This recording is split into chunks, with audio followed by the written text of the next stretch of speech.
The rainwater hits the sun and falls on a tent. Outside, a bunch of undead are gathered. Someone bangs on the door desperately, asking to be let in. He says he's Zhang Heng. Inside, people are hiding while he desperately begs to be saved. However, the door is being blocked by 3 guys, and one of them wonders what they are going to do. That's when a blonde girl shouts, telling them to let him in. She says Zhang Heng is a classmate, and they can't abandon him like that, so they should let him in now. However, one of the guys says that it's crazy because surely he must have already been bitten by the zombies. The blonde replies that it doesn't matter, she's the class representative, and she wasn't going to abandon her friends, so she would take responsibility for whatever happened. She points out that leaving him out there screaming for help is the same as killing a person. One of the guys grits his teeth. He turns to the guy next to him named Yi Bai and says he's going to open the door, and that Yi Bai should close it as soon as the person enters. Before Yi Bai can respond, the guy starts counting. Everyone was on edge. On the count of 3, he turned the doorknob. However, at that moment, Yi Bai was pushed by the guy who had already turned into a zombie. Everyone inside the room was shocked, and the protagonist shouted, warning that Yi Bai had already been infected.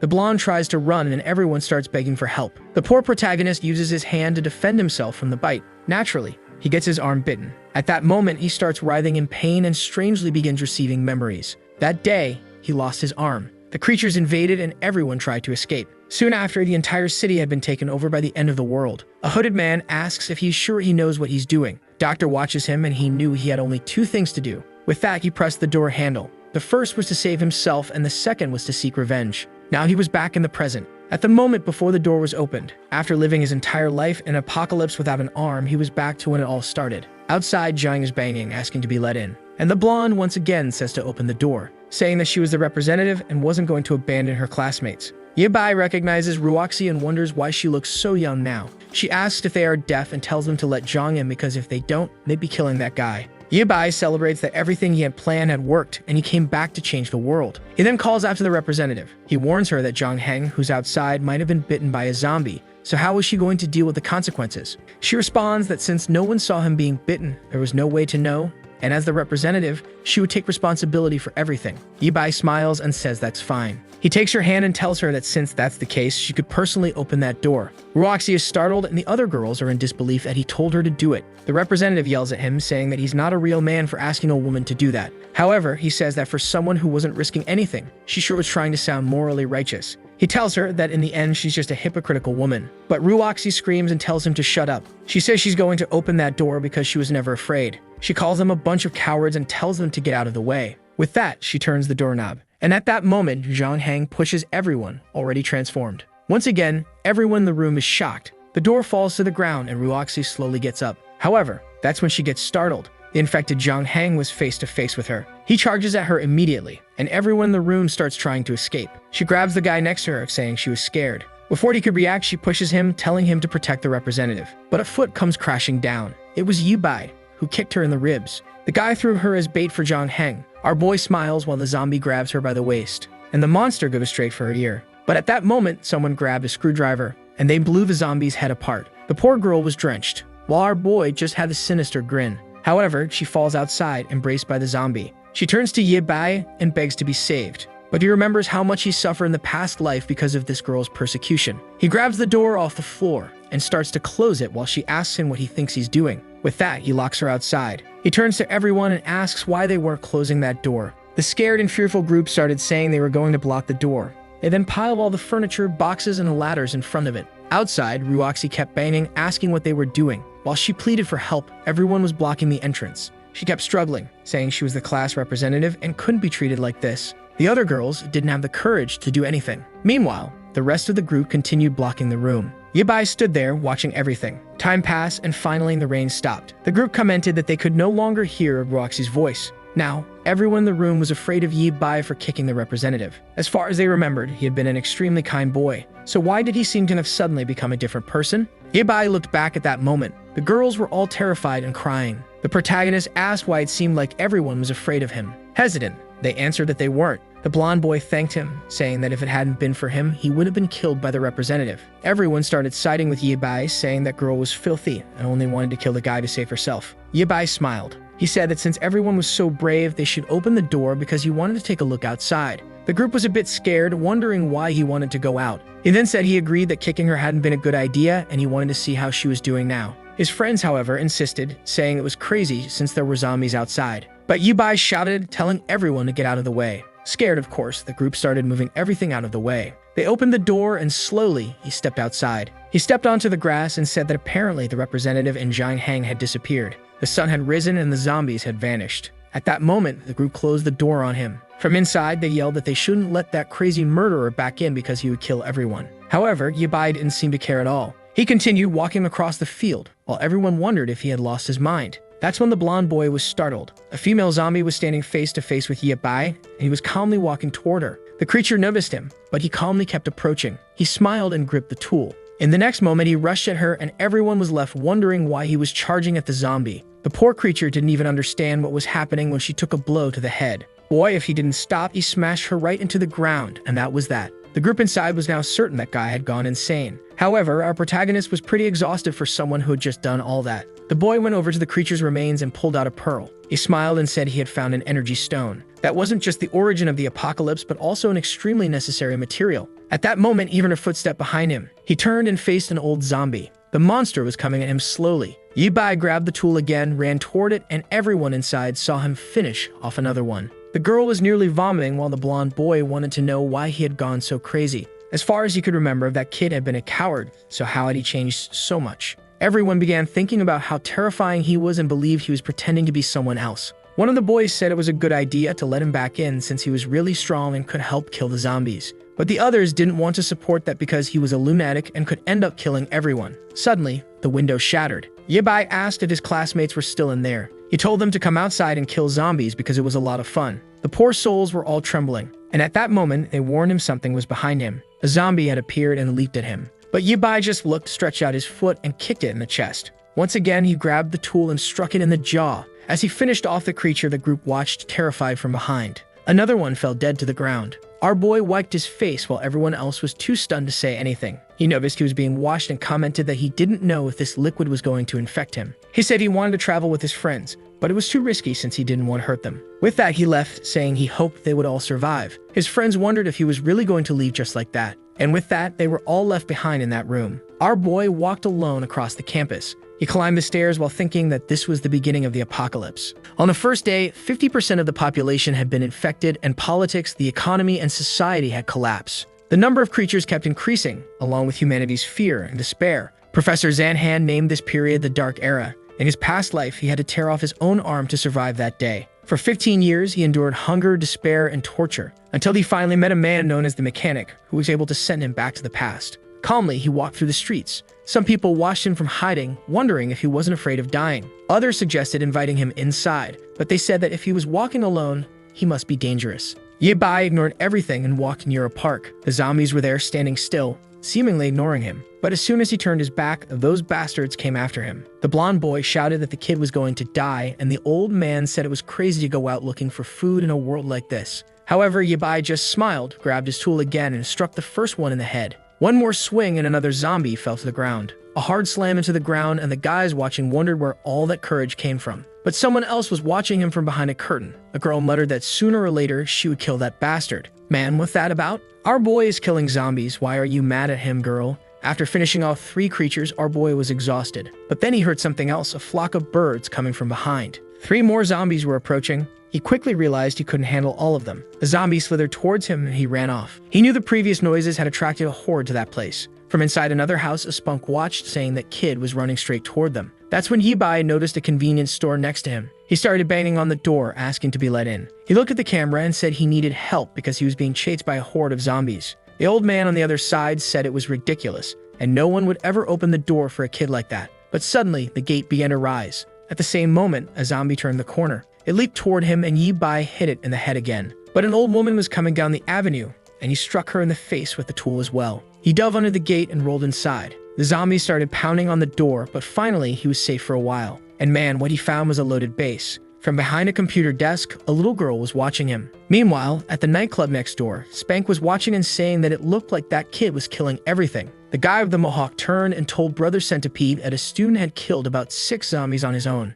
The least cliche guy in the apocalypse laughed. As always surrounded by women, he said it seemed like those zombies were weaker than he thought. If a student could manage it, it obviously wouldn't be hard for them. Back at the convenience store, Yibai smiled. He looked at the counter and told the person behind it to come out because he had already seen her. Besides, she should hand over the key so he could lock the door. But the person on the other side remained silent. He let out a sigh and started groaning, saying that his wound hurt a lot and he was about to die. Suddenly, the girl came out from behind the counter. She stepped in front of him and tossed him some medicine. But man, he's cruel. He grabbed her by the arm. For God's sake, don't turn this into a romance. She looks like someone's daughter. Yabai told her to hand over the control, assuring her he wouldn't do anything. She asked what control he was talking about, but she clearly had it in her hand. He reached for it and snatched it from her grip. Immediately, she ran off in a panic. She hid behind the counter and kept watching him. Man, he kicked one of the shelves, startling the girl. He said she was an idiot for believing him when he said he was injured. Some time passed, and it started raining. Our boy was lying on the bed, exhausted. The same little girl was tending to his amputated arm. Obviously, Yabai was in excruciating pain. After a while, she said she was done, and our boy thanked her for saving him. She opened the first aid kit and said that it was really dangerous outside and her father had told her to stay here. He could rest there, and later she would bring him some food. With that, she left the room while he thought she was way too kind. She was the only person out of all the doors he knocked on who let him in. If it weren't for her, he would have been eaten by those zombies outside. But after a while, he heard her asking what some guys were doing. That immediately woke Yabai up. Some people were standing in front of the store, and the so-called centipede thanked her for opening the door for his friends. Frightened, the little girl asked if they just wanted some food because they were hungry. He said that's exactly what they wanted, and now all the food in that place belonged to him. She told them her father would be back soon. But the guy said her father had already been used as bait for the zombies, and now that no one was there, they could start playing a game. Yabai stood in the corner listening as they took the girl's life. After stealing the food, they dumped her body on the floor, calling her an idiot. But now, back in the present, he knew this time he had to save her. First, he had to make sure she understood how cruel this apocalyptic world was, even if that meant she would see him as a bad person. She then knocked on the door, and it seemed like he was going to take the role seriously because he immediately shouted, asking why she was bothering him. She apologized, saying she had washed his clothes because they were too dirty. He got even angrier when he saw how kind she was. He told her to throw those clothes away and get out of there. A bit embarrassed, she said that was fine. He even told himself that with such a weak personality, it would be hard for her to survive in a world like this. However, taking a hot shower like this was amazing since in the future, all the water would be contaminated. He finished his bath, knowing that luckily, this convenience store had plenty of food and water. The goal now was to obtain some equipment and weapons. Looking in the mirror, he remarked that being younger was really amazing. No back pain, no burning legs, and being young was truly incredible. The only downside was that even his abs had disappeared. He opened the bedroom door and saw that she had left a suit for him. Immediately, he shouted, asking how he was supposed to fight zombies wearing something like that. The scene shifted to the nightclub. Centipede told everyone to listen up. That convenience store definitely had food and liquor, but it wouldn't last long. The plan was to get out, kill the zombies in front, and steal everything from that place. Not to mention that Maniac knew there was a cute little girl there, so it would be easy to finish everything off. He then told his brothers to go and kill the zombies so they could start the robbery. The creatures continued banging at the front of the convenience store. Meanwhile, Yabai approached and called the girl's attention. He told her to stop being so stupid and said he had a question. He wanted to know why she was there alone and what happened to her family. She explained that her father had gone to gather resources but hadn't returned. At that moment, he slammed the table, asking if she was stupid for letting him in alone like that. What if he had wanted to do something bad to her? How would she defend herself? Frightened, the girl said that he had said he was hurt and covered in blood, so she was afraid of letting him die out there. But once again, he shouted, asking if she hadn't noticed that he was being chased by a bunch of creatures. With a personality like that, she would just be a burden, so it would be easier for him to kill her and save himself the trouble. However, since it would be boring to be alone from now on, she would have to obey him. He warned her that she'd have to do everything he said, or he would kill her on the spot. The group from the nightclub was heading toward the zombies. Or rather, the zombies were heading toward them. They went out with courage, but after seeing the first one get devoured, they all hesitated. They began questioning whether these creatures were different from the ones the student had killed. But Centipede told them to charge ahead or he would kill the whole group himself. However, one of them ran off, saying that dying to the zombies was scarier. Centipede then grabbed him by the hair, threw him toward the zombies, and said his wish had been granted. The fool asked how he could do such a thing. While he was being devoured, the rest of the group was finishing off the creatures. The problem was that Centipede soon realized there were too many, and they would have to flee. The peace had been disturbed by the horde following them. Meanwhile, the convenience store had become peaceful. A little girl climbed the stairs and brought some ramen to our boy, saying she had made it for him. She also brought the hot water he had asked for, but he told her to get out of there because she had done enough. He warned her that unless he called for her, she better not come into that room. With that, she closed the door and he prepared the noodles. He started eating immediately because he was starving. As soon as he tasted it, he got excited and smiled, saying it was really good. However, our boy grabbed the bottle of hot water. He started approaching and Centipede asked what he was doing. Our guy took off the cap and poured it on him. Man, his hand turned red and blistered immediately. Centipede was in agony but couldn't let go of the hand or he would fall to the zombies. Yabai told him he was an idiot for asking for help while threatening to kill someone. But at that moment, someone tugged at his sleeve. When he looked back, it was the little girl telling him to stop. She warned him that it would be better to let that guy in and stop hurting him. That surprised both the protagonist and Yabai. He immediately turned to the girl and told her to get out of there because he hadn't called for her.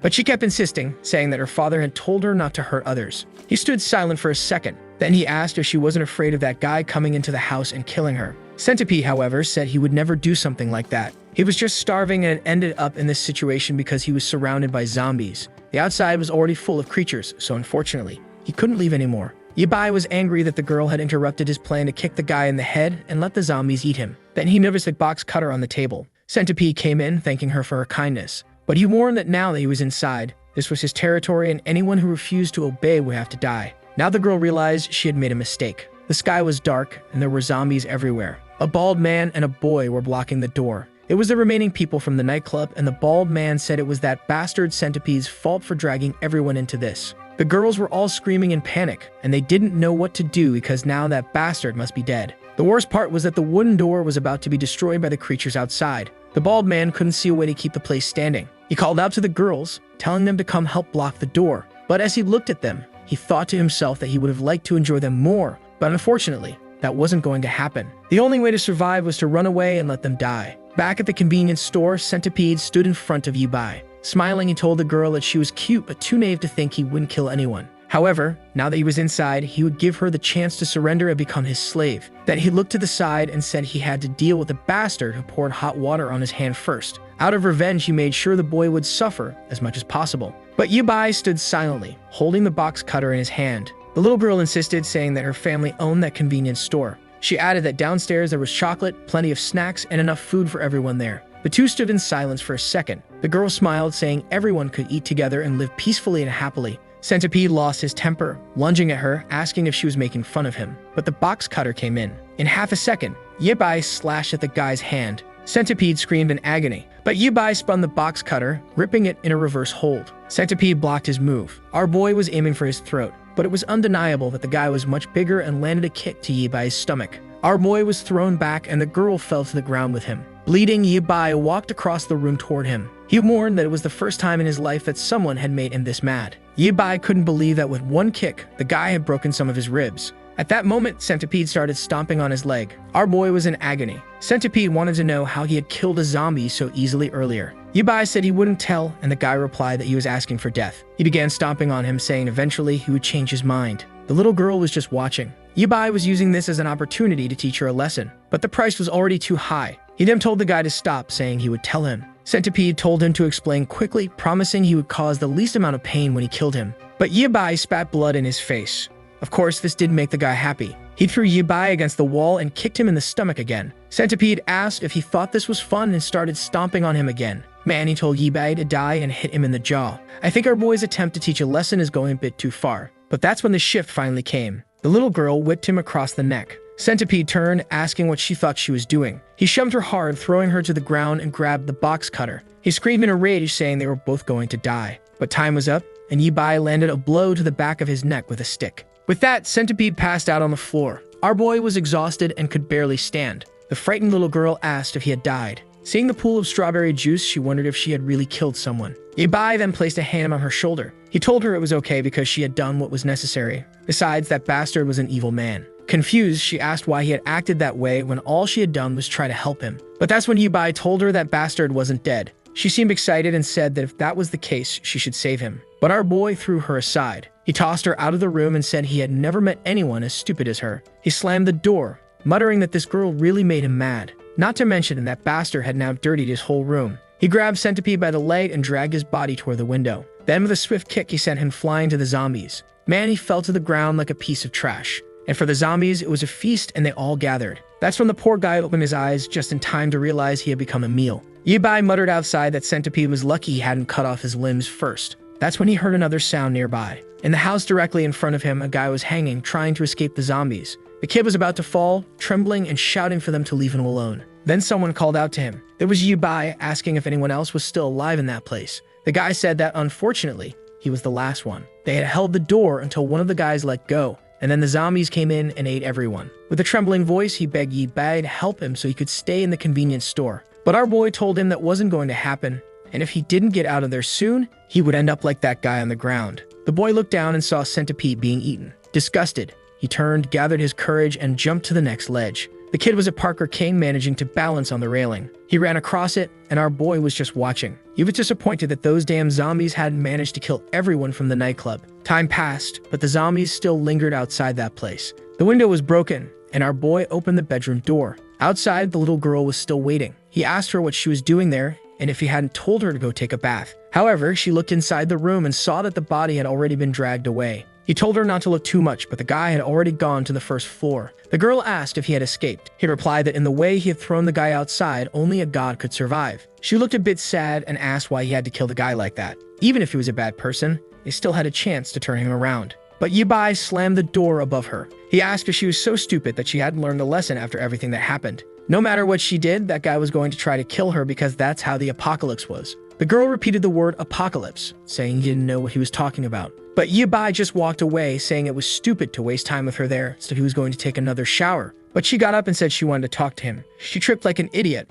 and seemed to faint. Luckily, Yibai managed to catch her. He ran to the room and put her on the bed, wondering if she had been bitten. He didn't see any wounds, so maybe it was just a fever. He remembered there should be some medicine in that room. Now it made sense why she seemed so weak from the moment he first met her. Finally, he found the box. But when he opened it, on top of the medicine was a pink notebook. He started flipping through it and realized it was a list of blood donors. Analyzing the girl's condition and what was written there, he started to understand. It seemed like the kind of medical notebook. He wondered what she had and kept flipping through it. Her name was Yo Yor, and she was 14 years old. On top of that, she had leukemia. He lifted her shirt and began to understand why she had so many band-aids on her body. Perhaps because she had received donations, she always wanted to help people too. But unfortunately, that kindness she wanted to show to the world no longer existed. That's when he reached into his pocket and saw that he still had the apocalypse essences. He didn't know how effective they would be for this particular illness. But night was falling. Outside, the area was still full of creatures. Fortunately, the night was calm, and after some time, the sun began to rise. The zombies were all standing still, but for some reason, the sun caught their attention. Sometime later, Yibai woke up. He had fallen asleep on the table and was freezing. But he soon noticed he was being watched. When he looked back, he saw Yo Yor standing behind the door. He found it strange that she was already up and asked if she was feeling better. She didn't answer for a second. Before she could say anything, he told her to go ahead and prepare some coffee. As she left, though, he told her to wait a second. He told her to gather some tools and food because they were going to head out to look for her father. Yo Yor seemed a bit confused and asked if they were really going to do that. Yibai replied that yes, they were, especially since she said her father had gone out to get supplies, so they couldn't leave him out there. This annoying girl only complained, saying her father told her to be a good girl, stay in the store, and not go out looking for him. The protagonist then asked how long her father had been gone. She lowered her head and said at least 3 days. He then asked how long it usually took. She replied that it was normally half a day. He then told her to use her brain and ask herself why he hadn't come back yet. But she yelled, saying that nothing had happened, because 3 days ago he shouted that he was already on his way back. However, our boy was cruel and asked if she had received any other messages in the past 3 days. He could have been bitten by zombies or fallen into a trap and might be waiting for rescue. Shouldn't they be out there trying to save the guy? But she lowered her head again and said her father told her not to leave, no matter what happened. Our boy got up angry and said she was an idiot. He asked why she wasn't willing to help her father, who might be in need of assistance. Why was she so eager to help that criminal earlier but didn't want to go out and save her father now? And he told her to understand that he wasn't asking for her opinion. He could finish her off right there and go out by himself. But because she saved him, he would first find her father as payment. He ordered her to stop whining and gather her things because they were going out. The poor girl ran off in a panic and almost fell down the stairs. Yibai was getting exhausted from these conversations. Outside, the sea was destroyed and the zombies were still staring at the sky, until suddenly they heard a sound. From behind, a jeep was coming down the street. Man, these crazy zombies think they can stop him with their arms. Yeah, right, grab them by the chest. Everyone goes flying to the sides, knocked out. Meanwhile, back at the convenience store, our protagonist was stocking up on food and preparing to leave. He looked behind him and asked why she was hiding and if she had finished packing everything. Looking a bit downcast, she seemed all cute but sad. Our boy asked why she was wearing that kind of outfit, as they weren't going to a party. But he quickly changed the subject, asking where the instant noodles he had asked for were. She handed it over, and he started eating. While she looked around the store, he began planning what they were going to do once they opened the door. At the very least, he would have to kill a bunch of zombies and find a working car. Then he'd have to make sure she got into the car without doing anything stupid, which would be pretty difficult. He noticed she was eating some spicy sticks and asked for one. The girl was feeling sad from being scolded all the time. However, someone was approaching the store just as she was handing him the snack. They were standing there when in the next second, everything was thrown around. The place had turned into a mess and Yi Bai asked if it had been an earthquake, but a car had crashed halfway into the store. The protagonist was startled, wondering why something had invaded the store. The car was sitting there and suddenly the door opened. A man in military gear got out and started laughing. A bald, chubby guy said he was lucky to find a convenience store. He kicked a zombie and stomped on it, saying that a good zombie was a dead zombie. He headed toward the store, saying it was time to fill his belly. As soon as he walked in and saw a bunch of snacks, his eyes lit up. He immediately crouched down, licking his lips, saying he had found his favorites. The city center was empty, so he came out to this deserted area and apparently got lucky. But that's when the box cutter appeared. Yi Bai warned him to drop everything he was holding and not to move. The last insect that had come in had already been disposed of and he wouldn't hesitate with another. But in that moment, the chubby guy moved and threw snacks at his face. Yi Bai closed his eyes for a second, and the guy grabbed the stash and bolted. He ran back to the car and slammed the door shut. But man, Yi Bai showed up at the window and wasn't going to let him escape that easily. He called the guy a filthy pig and told him to die. Just as the box cutter was about to do its work, the guy begged for forgiveness, saying he surrendered. But of course, that's when Yo Yuer told him to stop killing people. She awkwardly said that and saw both of them staring at her. She awkwardly explained that she didn't want him to die because he caused damage to the store, so someone had to pay for it. Yi Bai just observed while the chubby guy trembled. He made a sinister grin and said she was right. He turned to the chubby guy and told him he would have to leave the car as payment for the damage to the store. He immediately told Yo Yuer to bring her bags and load up the car because they were leaving. She agreed but then noticed something. The chubby guy apologized, saying he only destroyed the door because he was starving and didn't know they were inside. Then Yo Yuer stepped outside with her bags and was startled. There was a horde of zombies approaching because of the crash. The chubby guy was scared, wondering why there were so many, especially since he had just killed a bunch. Yo Yuer quickly jumped into the car. He closed the door and the chubby guy told them to buckle up. He immediately floored it because several zombies had lashed onto the car. He gripped the seat as the truck ran over everything, and the chubby guy hit the gas hard. Man, he was tearing through the city, but the bastard seemed to be enjoying it. He was even drifting like he thought he was in Fast and Furious. Yi Bai told him to drive properly or he was going to get a nice slash to the neck. The chubby guy tried to explain that they needed to kill the zombies first or they wouldn't be able to get through. But that's when our boy asked Yo Yuer what address her father had gone to for supplies. She said that in his last call, he was heading to the Fudong supermarket. The chubby guy said that place was crazy since it was always packed and must be crawling with zombies. But Yi Bai told him to stop whining and just drive or he'd be the one to die there. They seemed to escape the horde and the chubby guy said if things got boring,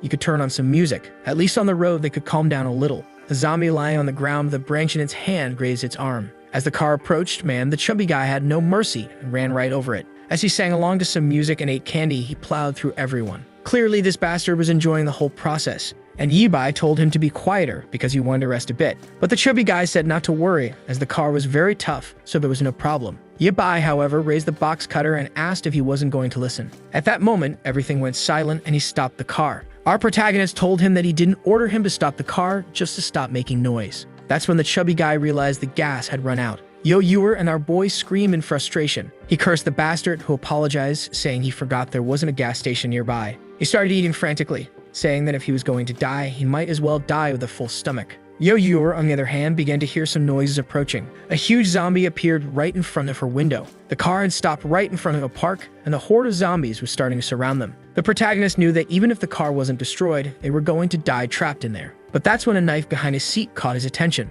The zombies were banging on the window. Suddenly, someone kicked the door, sending it flying off. Yi Bai calmly stepped out, and the zombie came toward him. He pulled out the machete and slashed through another one. Inside, Yo Yuer was terrified, watching everything. Bar Boy was celebrating, saying the blade was sharp. Another zombie approached, and he remarked that for amateurs like these, this kind of weapon was more than enough. He landed another strike, and two more approached. He glanced to the side, kicked one in the chest, and finished off the other. The chubby guy inside the car was stunned, watching everything. Another large zombie fell to the ground. He couldn't believe that this student was so strong. Even Yo Yuer was impressed. Yi Bai banged the handle of the knife on the car and told the chubby guy to get out. The chubby guy was terrified, but our boy warned him that if he stayed inside, he'd die sooner or later anyway. There were other cars outside, so maybe they'd be lucky enough to find some gasoline in one of them. While he dealt with the zombies, the chubby guy was supposed to start collecting some gas. He reminded him that he had been singing the whole trip, so he'd better know how to handle a vehicle. Yi Bai told Yo Yuer to stay in the car and not leave as it was too dangerous.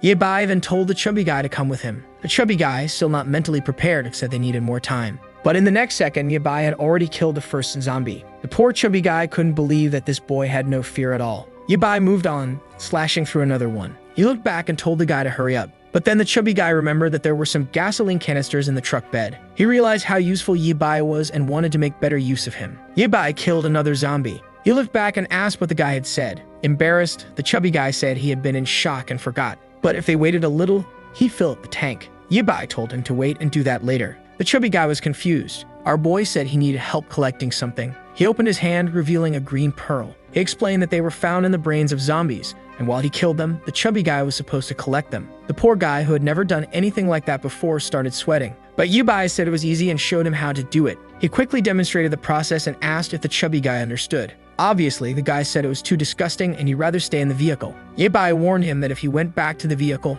he'd end up as ground meat. The chubby guy then asked how he was supposed to do it without a knife. Our boy told him to use his hands, saying he was going in, and if the guy didn't help, he'd be killed too. With that, Yibai took a step forward and finished off another zombie. The chubby guy, disgusted, approached the first zombie. He ran back to the jeep, grabbed a tool, and prayed for protection. The protagonist said they didn't have time to waste and told him to start collecting right away. But the chubby guy, hesitant, wondered if the zombie was still alive. He struck it and went to collect the pearl, impressed that it was actually easier than he thought. There really was a little crystal inside. He never imagined that the human head produced something like that. He then asked Yibai if those were worth a lot, but Yibai told him to shut up. The chubby guy began to think that maybe this was why humans had turned into zombies and wondered if he should keep a few. Meanwhile, Yibai was finishing off another batch. After a while, he said that was enough, and they wouldn't bother with the ones farther away. He thought to himself that getting used to this body without training was quite difficult. He turned and asked the chubby guy how many he had collected. The chubby guy was proud, saying he had gotten several. He said it was fun, and Yibai told him to clean them and store them.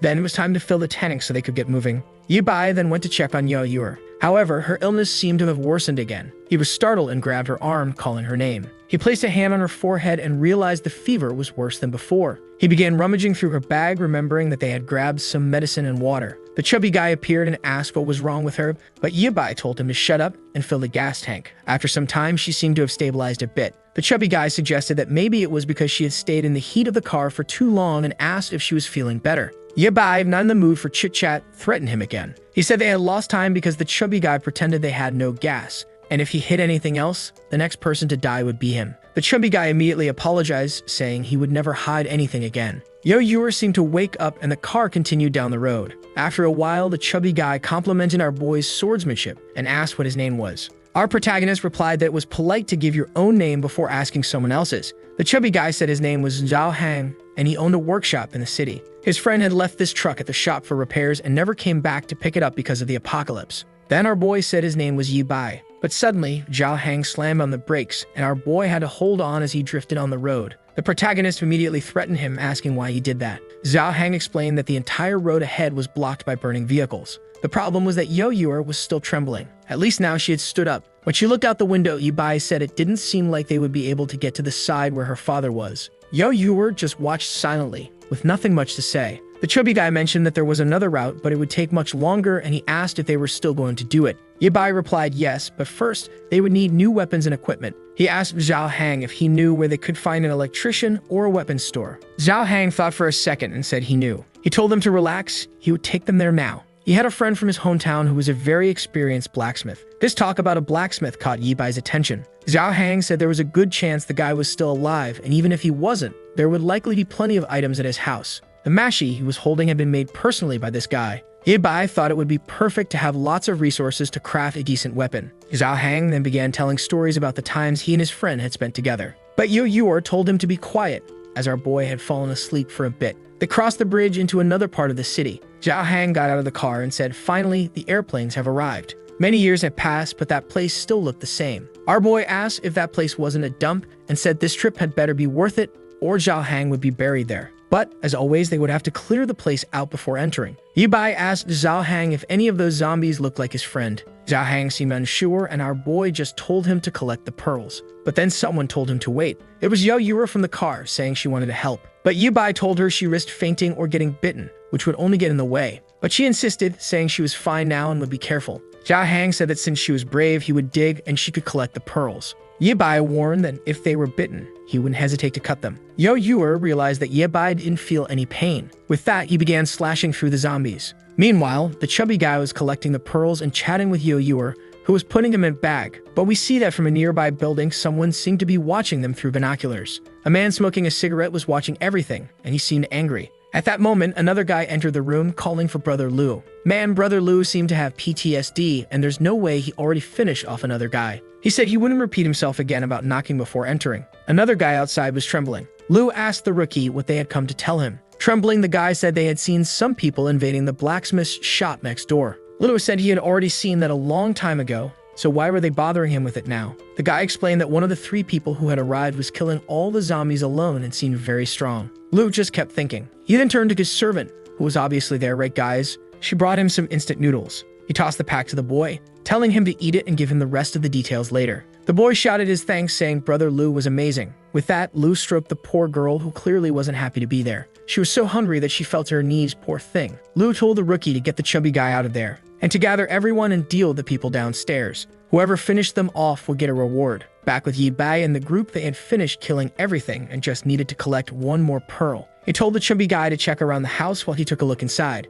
He kicked open the door and found a fully equipped blacksmith's shop. As he slowly walked inside, he examined each item. He saw the anvil, and the most interesting part was that the forge was still lit, so someone must have been there recently. The chubby guy then mentioned that the house didn't seem to have any holes, but he didn't know where the blacksmith had gone. Our boy told him to bring some pearls and materials from the cars. He also told him to sharpen his blade. The chubby guy wanted to know why he didn't just take the many weapons hanging on the wall, as they were already finished. But Yi Bai explained that in a week, those kinds of weapons would be useless. Zhao Hang immediately understood that the rascal was planning to forge a new weapon. Yi Bai told him to hurry up and bring the damn pearls. Zhao Hang grumbled, saying his companion was too hot-headed. Yao Yura then asked what she should do. With the forge lit and the pistons pumping, the first skill of a mechanic was obviously construction. He placed the steel tube into the fire and started hammering away. Zhao Hang just stood behind, watching everything. Impressed that someone so young knew about blacksmithing, our boy told Zhao Hang to pour all the pearls into the cup. The chubby guy obeyed, and Yi Bai placed them into the fire, where they began to melt.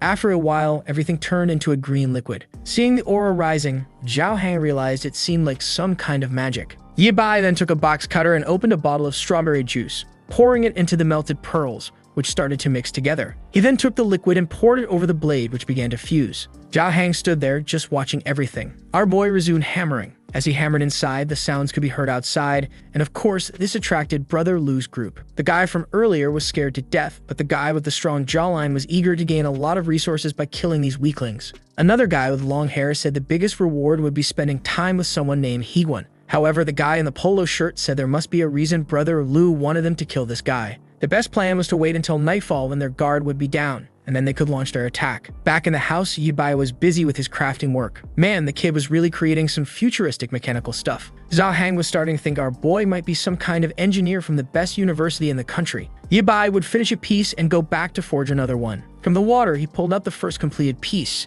The chubby guy looked at it and said the electric pattern was really cool. Yi Bai just smiled and said that all the materials were ready. Now it was time to show the true power of a mechanic. Meanwhile, Yo Yor set the noodles on the table and began preparing to eat, happy to be with Yi Bai because at least she felt safe. Suddenly, someone covered her mouth. It was the perverted long-haired guy who said he was taking her to another place. But Yi Bai seemed to hear something. Just before that, inside the house, he had been sharpening the blade. He fitted it into a mechanical device and placed it on the table. Zhao Hang, curious, said he had only ever seen one of those in movies. Yi Bai grabbed 2 cables and said it was time to activate. He electrified the weapon, and it lit up with a green glow. The engine in the place was already failing, and the chubby guy was impressed. Our boy announced that the second-order sword was ready. Zhao Hang wanted one too. But then they heard Yao Yor's voice from outside. The next second, they were running to see what was happening. They came face to face with Brother Lu's gang. Yi Bai saw Yao Yor unconscious in the guy's arms, and his expression turned dark. The bald guy at the front told him to drop the weapon, or the girl would die. But Yi Bai just raised his arm, slashed the ground, and a shockwave cut the guy in two.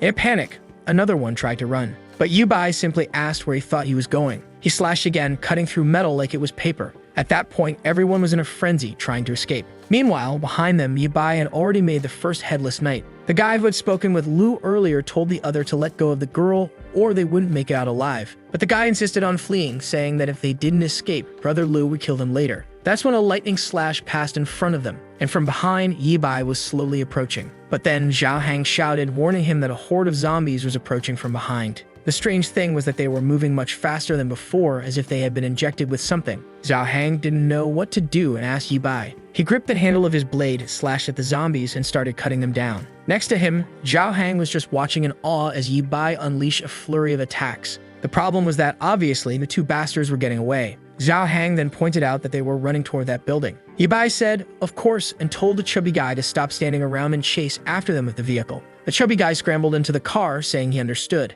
As he sped away, he saw that Yibai was still dealing with a lot of zombies. The mission to save the beautiful damsel now fell to him. The guys heard something behind them. Of course, it was Zhao Hang's car, and they jumped into the bus. Zhao Hang hit the brakes and saw they had arrived at what looked like the base of those guys. He got out of the car, not knowing what to do since the entrance was blocked by the bus. While the two from earlier flowed with Yo Yuer, other guys inside the building watched him through the windows. Seeing that he was just a lone chubby guy, they thought it would be easy to deal with him. They got off the bus and told him to leave the car there or everyone in that building would end up roasted. Zhao Hang said he wasn't afraid and told them to come at him. The guy in the cap ran at him, boasting that he had killed more people than Zhao Hang had eaten chicken. Man, considering Zhao Hang's size, that was a bold statement. But Zhao Hang just readied himself and said they were looking for death. That's when the green crescent moon slashed through, and of course, the guy was split in half. Man, the bus behind him was shattered as well. Zhao Hang was amazed that our boy had already killed all the zombies. But Yibai just ignored him and told him to follow. They were going to save Yao Yuer. He prepared another attack and sliced the bus in half completely. From behind the pillars, a bunch of guys were getting ready to charge at the two.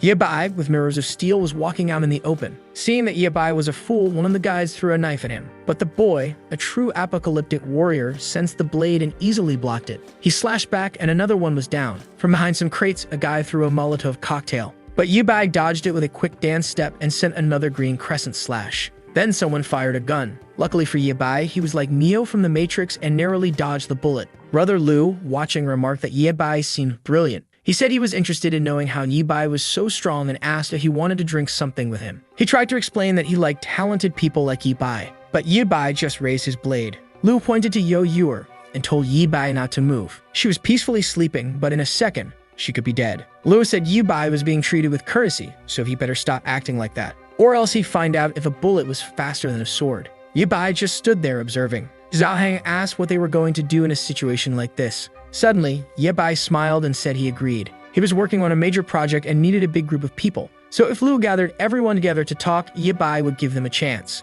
Lu questioned if Yibai really wanted to talk to everyone, and said that if that was the case, they would welcome him. Zhao Hang whispered to Yibai that it was crazy to go up against everyone alone since they had guns. But Yibai just told him if he didn't want to come, he should just disappear. The chubby guy was trembling but said that if Yibai was leaving alone, he'd rather go too. He really was leaving and didn't regret it at all. Yibai thought to himself that the bastard was really annoying. Then the lackeys came and seemed to escort him somewhere else. A while later, he found himself in a room face to face with Brother Lu's entire group. Lu welcomed him and said they had all the healthy people within a 15-kilometer radius here, and he was the leader known as Lu Shang. He then asked the protagonist's name and what kind of help he needed. Our boy introduced himself as Yibai. He said he remembered Lu Xiang and asked if he knew how this disaster started. Lu was confused, wondering how Yibai knew him and how he knew how all this began. Yibai complimented Lu on realizing the disaster was coming and stockpiling so many supplies. He also mentioned that Lu's current plan was probably to establish the Nether Dragon Association. Lu Shang was even more confused.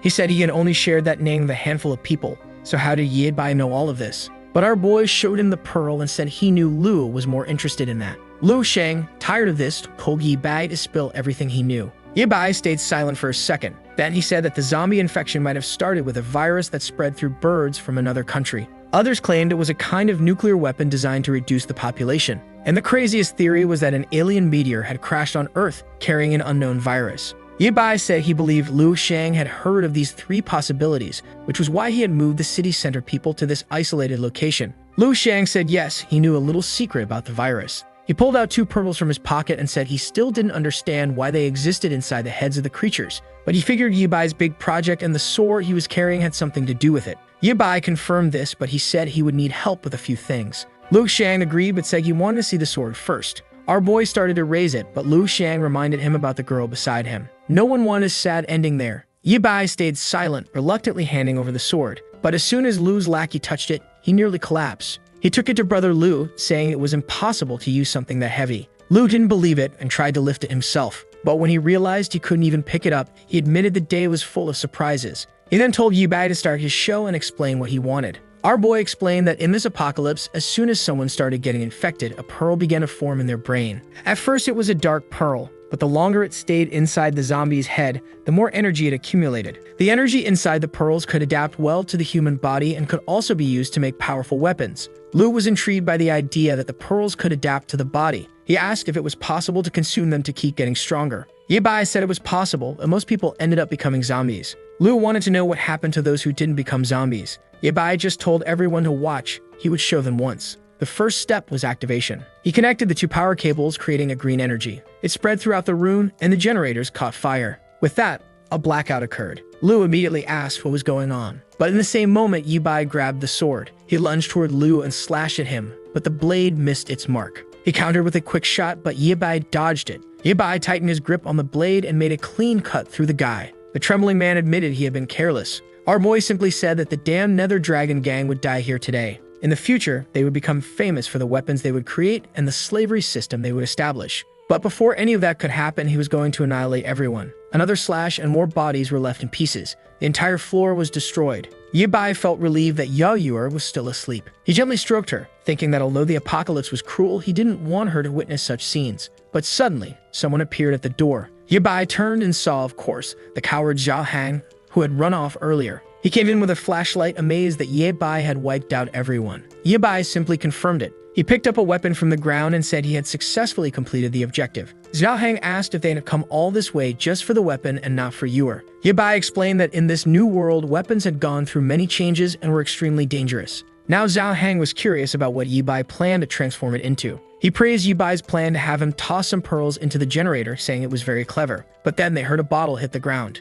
They looked to the side and saw a girl collapse on the floor. In a panic, she begged them not to kill her. Zhao Hang, ever the fool, asked why there was a beautiful damsel in distress here. The girl explained that she had been captured by Lu Xiang and had been living there like a slave, suffering every day, with no relation to his gang. Yibai then asked if she knew where Lu Xiang had hidden the rest of his resources. She said she did and offered to take them there. On the way, Zhao Hang asked where she was from, and she replied she was from the eastern city. In the middle of their conversation, they stopped in front of an elevator, and she said the storage room was unfortunately on the 6th floor. Yibai told Zhao Hang to hide with Yuer while he went with the girl to check out the storage room. Meanwhile, in the wreckage of the battle, the guy from earlier was calling for help. He was shocked when he saw Brother Lu's body sliced in half. Slowly, he tried to stand up and noticed a pearl in front of him. He remembered Yibai calling it the black metal energy and Lu Xiang saying that eating it might make someone a god. Desperate and with no other options, he swallowed it immediately. His pupils contracted and veins bulged all over his body as he began to writhe in agony. Thunder struck outside as Yaoyuer woke up in the room.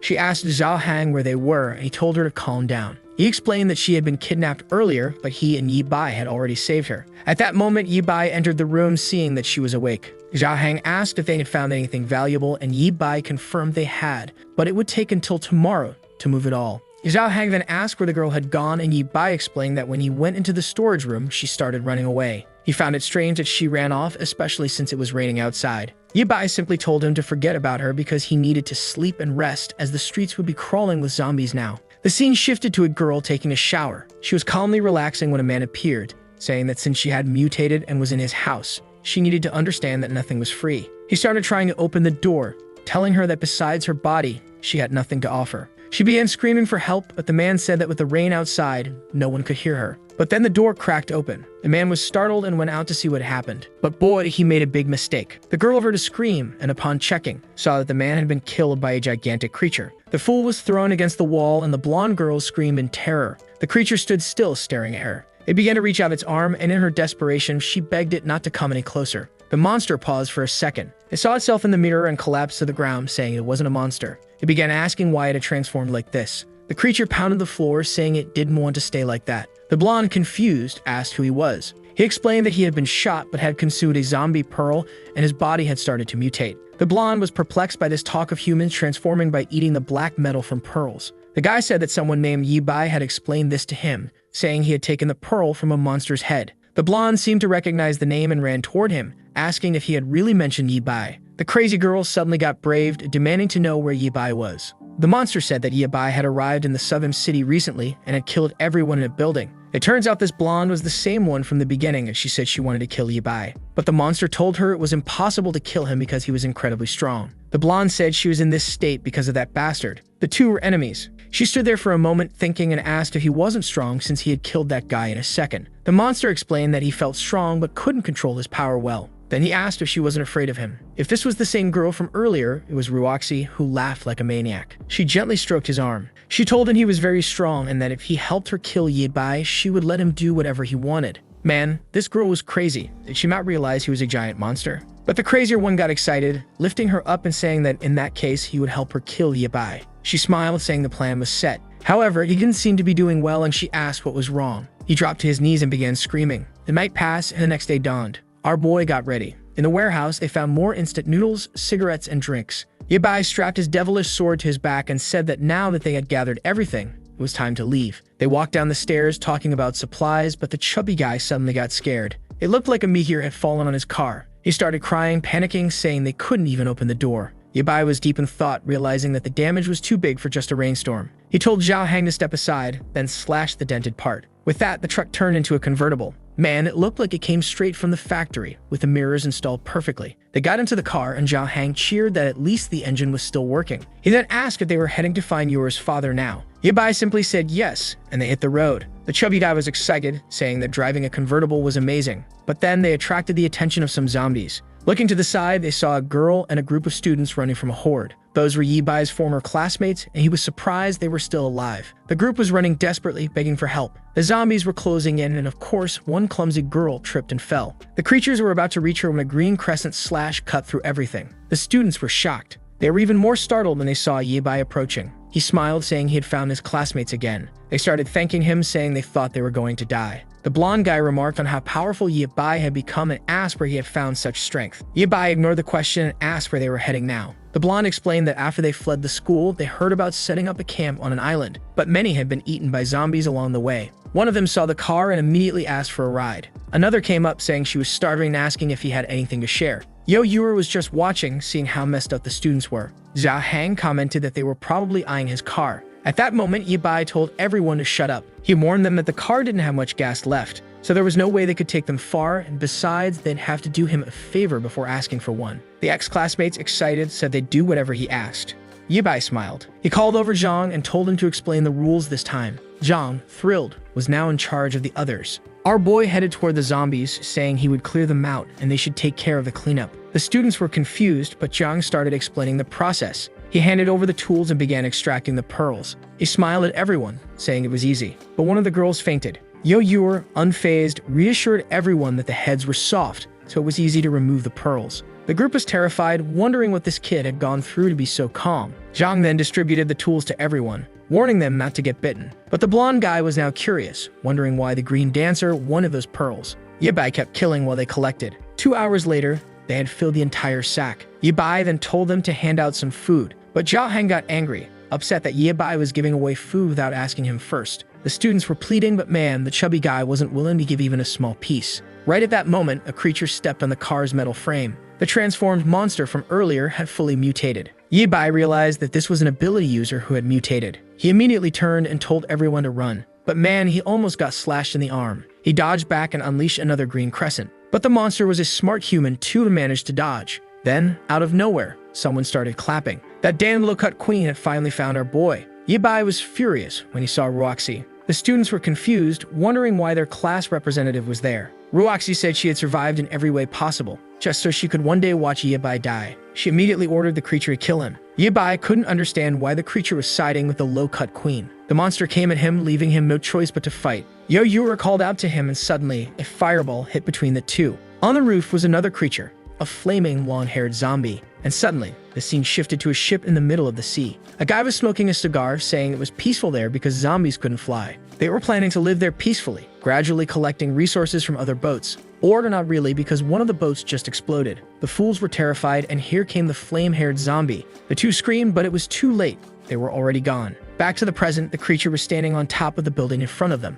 Both our boy and the transformed monster were staring at it. Ye Bai knew it was another transformed ability user, and even worse, an elemental. Ruoxi had no idea that elemental creatures existed, and she asked her monster if that thing was a companion of his. He responded that he didn't know, but right then, the flame monster jumped off the roof toward him. The creature grabbed him by the neck, and everyone could see that it wasn't a friend. Ruoxi's monster tried to block the flame creature, asking who she was and why she was attacking him. She planted her foot on his stomach and kicked him hard, sending him crashing into a car. Then she turned and blasted him with a wave of fire. Poor Zhao Hang was crying, devastated that their car and food were gone. but Yibai told him to stop worrying about that and start running. Our boy took off running, but Ruoxi still wanted her revenge. She ordered her monster to go kill Yibai, who was trying to escape. The monster tried to explain that things weren't looking too good for him. And then, out of nowhere, the flame creature launched a fireball straight toward Yao Yuer. The ground exploded and everyone scattered. Yuer fell to the ground, but of course Yibai had saved her once again. Now with a wall of flames between them, Yibai told everyone to stop staring and start running for cover.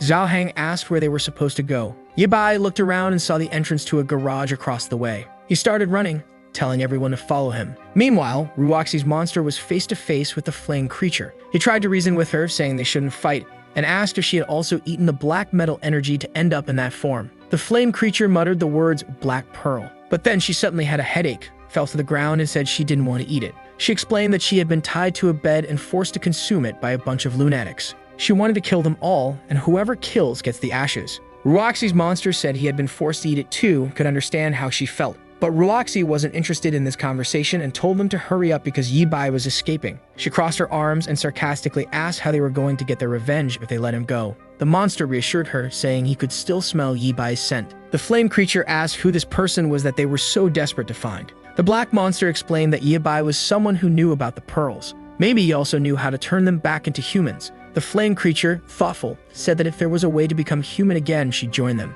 Meanwhile, our boy was running with his friends, but suddenly, a car came flying and exploded in front of them. Following the scent, the creature easily tracked them down, saying their fight wasn't over yet. He knew that Yibai understood the secrets of the cursed pearl, so he had better start talking and not try anything funny. Yibai realized he couldn't avoid a fight with the monster. He told Zhao Hang to run with Yuer while he stayed behind to buy them some time, but they soon ran into the flame creature. Zhao Hang said that, unfortunately, they were surrounded. Ruoxi laughed, sitting cross-legged on top of the car, saying there was no escape now. Yibai was getting tired of this damn woman. He told his friends to hide and not get close while he dealt with the creatures. The black monster came charging at him. Yibai braced himself and dodged backward. Then he pulled out his Glock and fired. Ruoxi the fool got hit in the shoulder. She screamed in pain. The black monster was confused. He thought Yibai was going to shoot him. And if you thought our boy was done, you're wrong. He fired another shot into her stomach before the monster jumped in to protect her. Yibai followed up with a green slash, and the monster had to throw himself in the way to shield her. Just then, the flame creature attacked from behind. She ignited the area, but Yibai dodged to the side. Man, she sent a firestorm his way, but he managed to deflect it with his sword. Meanwhile, Yao Yuer and Zhao Hang were watching. Yuer pulled a hatchet from her bag and threw it at the flame creature, but it just bounced off her head without doing any damage. The creature turned around and Zhao Hang asked what she had done. But with that distraction, Yibai almost landed a blow on the creature's head. However, his real target was the pipe above, which burst and sent water raining down on the flame creature, extinguishing her. With that, Yibai seized the opportunity and slashed her. She screamed in agony for a second, but Yibai pulled back his sword and almost hit her foot. The creature tried to flee, and Yibai was face to face with the black monster again. The monster warned Yibai that he would pay for this in the future. Worn out, the two creatures fled the scene. Man, Yibai made them all run away. But exhausted, he fell to his knees. Yao Yuer asked if he was hurt, but he said no. He was just relieved that they had survived two ability users in a situation like that. The chubby guy asked if he knew the origin of these creatures. Yibai remained silent for a second before explaining what happens when some humans consume those pearls.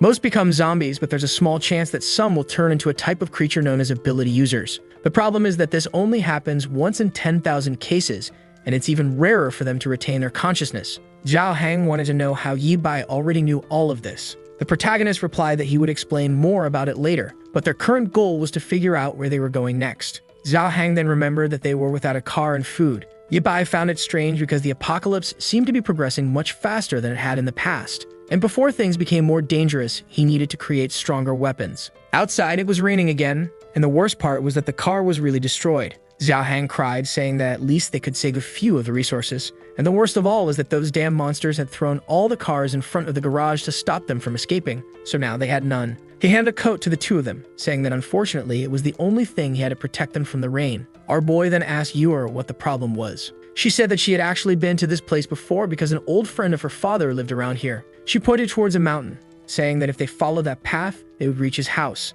The big guy asked who this person was and if he was still alive. She said he was a bit weird, but he was a good person, or at least she hoped he was. His house had really high walls and lots of computers and food, so he was probably safe. The big guy asked if that guy had a cyber cafe inside his house, And our boy said that since he was a friend of her dad's, maybe her dad was there too, so it might be a good idea for them to go check it out. However, the horde of zombies was coming from behind again. Yabai said he would clear the path and they would follow right behind. Meanwhile, the other big monster was also killing a bunch of zombies. He went to one of them and ripped out a pearl. He said it seemed enough and jumped onto the building. The fire monster girl was hiding from the rain. He came in from outside, called out for Ruoxi, and she was almost on the verge of passing on. He said he brought some pearls and she told him to hand them all over quickly. But the monster asked if she was sure she wanted to eat that. She told him to just hand it over and get the hell out of the room. Man, the big monster got roasted. Like the fool, he respected the girl. The fire girl asked if she had eaten it, and he said she seemed to be hesitating. Her friend said she would definitely hesitate too, especially after seeing the state she ended up in after eating that. But the big monster said he just didn't want her to die. The fire girl seemed to have cauterized her wounds, but she knew that without medical help, there was no way she could survive. And the other one understood that perhaps her only chance to survive was by eating that. The fire girl said it would be a good thing since she could mutate like them, and then they have one more person to help. They would kill whoever they wanted and take revenge on everyone. But the big monster said there might be strong people like Yi Bai in this world. Besides, her arm wasn't growing back. The monster girl said it was strange the guy's weapons seemed to be able to block even her flame. And the big dark-skinned monster said the best thing would be to kidnap that guy and force him to reveal all the truths about the pearls. At that moment, she introduced herself as Zhu Bo. And the big dark-skinned monster introduced himself as Wang Sheng. Back with our friends, another creature was being taken down. Even in the rain, it didn't stop for a moment. However, our boy seemed to be getting tired. Zhao Hang quickly noticed this and said they needed to find a place to rest. He told him not to worry about him and asked Yuer where they were. She pointed to a bridge and said that after crossing it, they would go up the mountain. The problem was that the tunnel was filled with water and seemed really deep. Our boy saw that everything appeared to be clogged. However, he quickly noticed a piece of wood and told Yuer to get on it, and they would push her along. The three of them then started moving through the tunnel. However, Zhao Hang was terrified, asking if it was possible for there to be zombies underwater. Yabai didn't answer and Yuer called out to him. The poor guy was just trying to stay awake, but suddenly he passed out, taking her little raft with him. The poor guy plunged straight into the clean water. Back with the monsters, they were realizing that the rain wasn't stopping. Wang Sheng decided to return to the room and talk to Ruoxi. However, that's when he saw her exuding a purple energy. He asked what had happened, and she started screaming, hitting him in the chest. Zhao Bu came in and asked why they were yelling. Man, a black aura exploded throughout the entire house. And now, we're in the past life of our dear Yi Bai. He was pulled out of the water and Ruoxi asked where his mechanical group had hidden. She was angry that he wouldn't answer and told her to go to hell.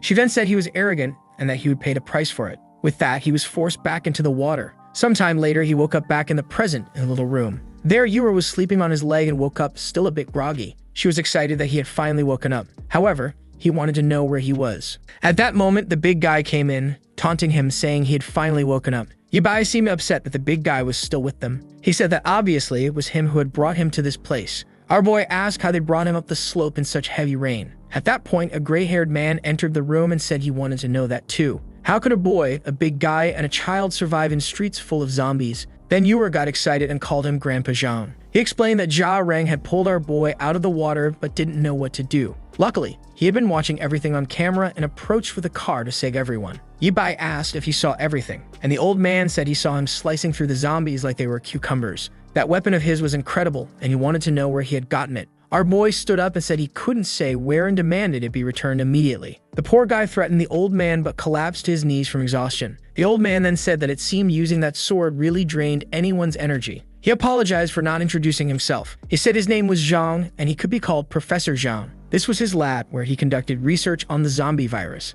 Yabai seemed to recognize the name. Then he remembered that the first researcher to name the black energy metal pearls was this guy. To a futuristic mechanic like him, this guy was a genius. Our boy hesitantly asked if he was really Professor Zhang. Embarrassed, the old man said that the title Professor was just something he liked to use because it sounded nice. But in reality, he was just a guy messing around. However, he was curious about that weapon, which could save humanity, and wanted to take a look at it. Yabai thought that if he was really the Professor Zhang, it might be worth it. But he crossed his arms and said he had something even better for him to research. That was a live zombie. Downstairs, the old man showed them everything on the table. His weapon was there, and the old man said he had just analyzed it, nothing more. With that, our boy stood up, and the old man was startled, saying he nearly broke his back trying to lift it. Our boy looked around and said that this place was incredible. With a workshop like that, it could make even better weapons. The old man asked if he had created that thing, and our boy confirmed it. At that moment, the old man got excited, saying he wanted to see him make another. However, our boy said the manufacturing process was a secret. The old man complained, saying that was bullying. Our boy just said that if he gave them some good food for a few days, he'd think about it.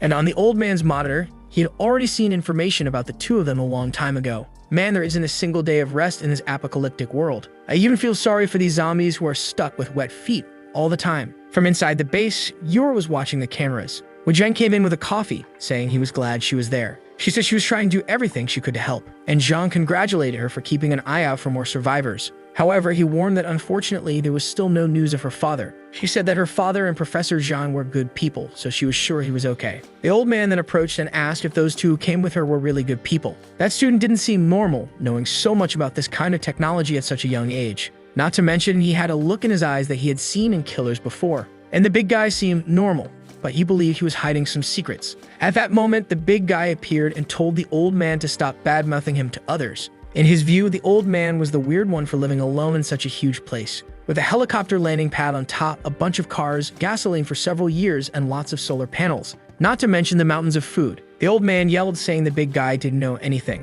He had been feeling for a long time that the apocalypse was coming, which is why he had been preparing for a long time. He was there in his house, eating and living for free, and still had the nerve to speak badly of him. The old man also mentioned that his goal in this place was to save all of humanity. The two of them started fighting, and Yor told them to stop. However, at that moment, the big guy got hit on the back of the neck. Our boy just told him not to move. He drew a little bit of blood, and Zhao Hang wanted to know what that was for. He just turned around and said that the zombies' mutation was going to start soon, so they didn't have much time. An even bigger disaster was about to begin, so it was best for them to prepare. The old man was startled by the talk of zombie mutation. Meanwhile, outside, those earlier friends were just watching the zombies. Man, I had almost forgotten those guys existed. He crouched down and told everyone that this place was surrounded, so they wouldn't be able to get out. One of them commented that the rain was heavy and the road was blocked. They didn't know what to do, and his friend Chiozing had fainted on the ground. The blonde guy said he unfortunately didn't know where Yibai had gone. There was no food in this building, so they were all going to die there. However, the blonde said there was still one way. He pulled out some pearls and showed them to everyone. The others remembered that this was what they had taken from the heads.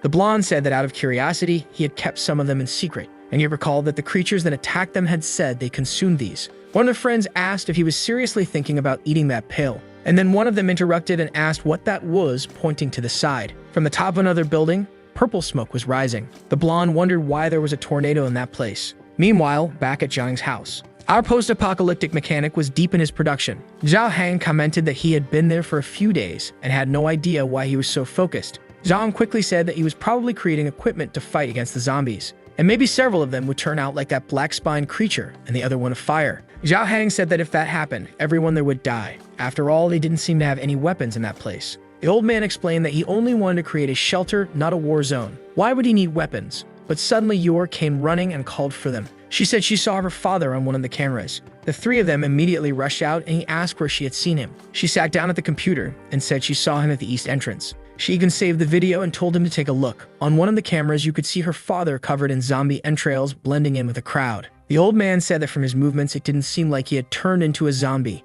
Meanwhile, her father took advantage of the situation and ran away in disguise. The big guy said it was amazing how her father had managed to survive like that. And the old man realized that if the zombies weren't attacking him because of the smell, maybe it was something worth researching. Then Yor asked what they were going to do, and Zhang seemed to hesitate. He explained that the weather was really bad right now, and Yibai didn't seem to want to leave. Zhao Hang told her to ask Yibai personally, because maybe he had created something incredible. But the scene cut to him saying no. He still hadn't finished, so there was no point in her trying to rush him. And he told her not to bother him beyond the times they brought food. The big guy said he was already exaggerating and should at least try to comfort her a little. Our boy then asked why the big guy didn't go rescue her father himself. He was a bit confused by that. But then he saw that our boy had apparently made him a gun and a blade. Yibai explained that he had put his blood on them so he could use them. The big guy hesitated but managed to lift them much more easily than before. Yibai explained that these weapons with crystals could read his thoughts. However, just like how he controlled those light blades, he should be careful or he could run out of energy. Zhao Hang got excited, saying he had written everything down.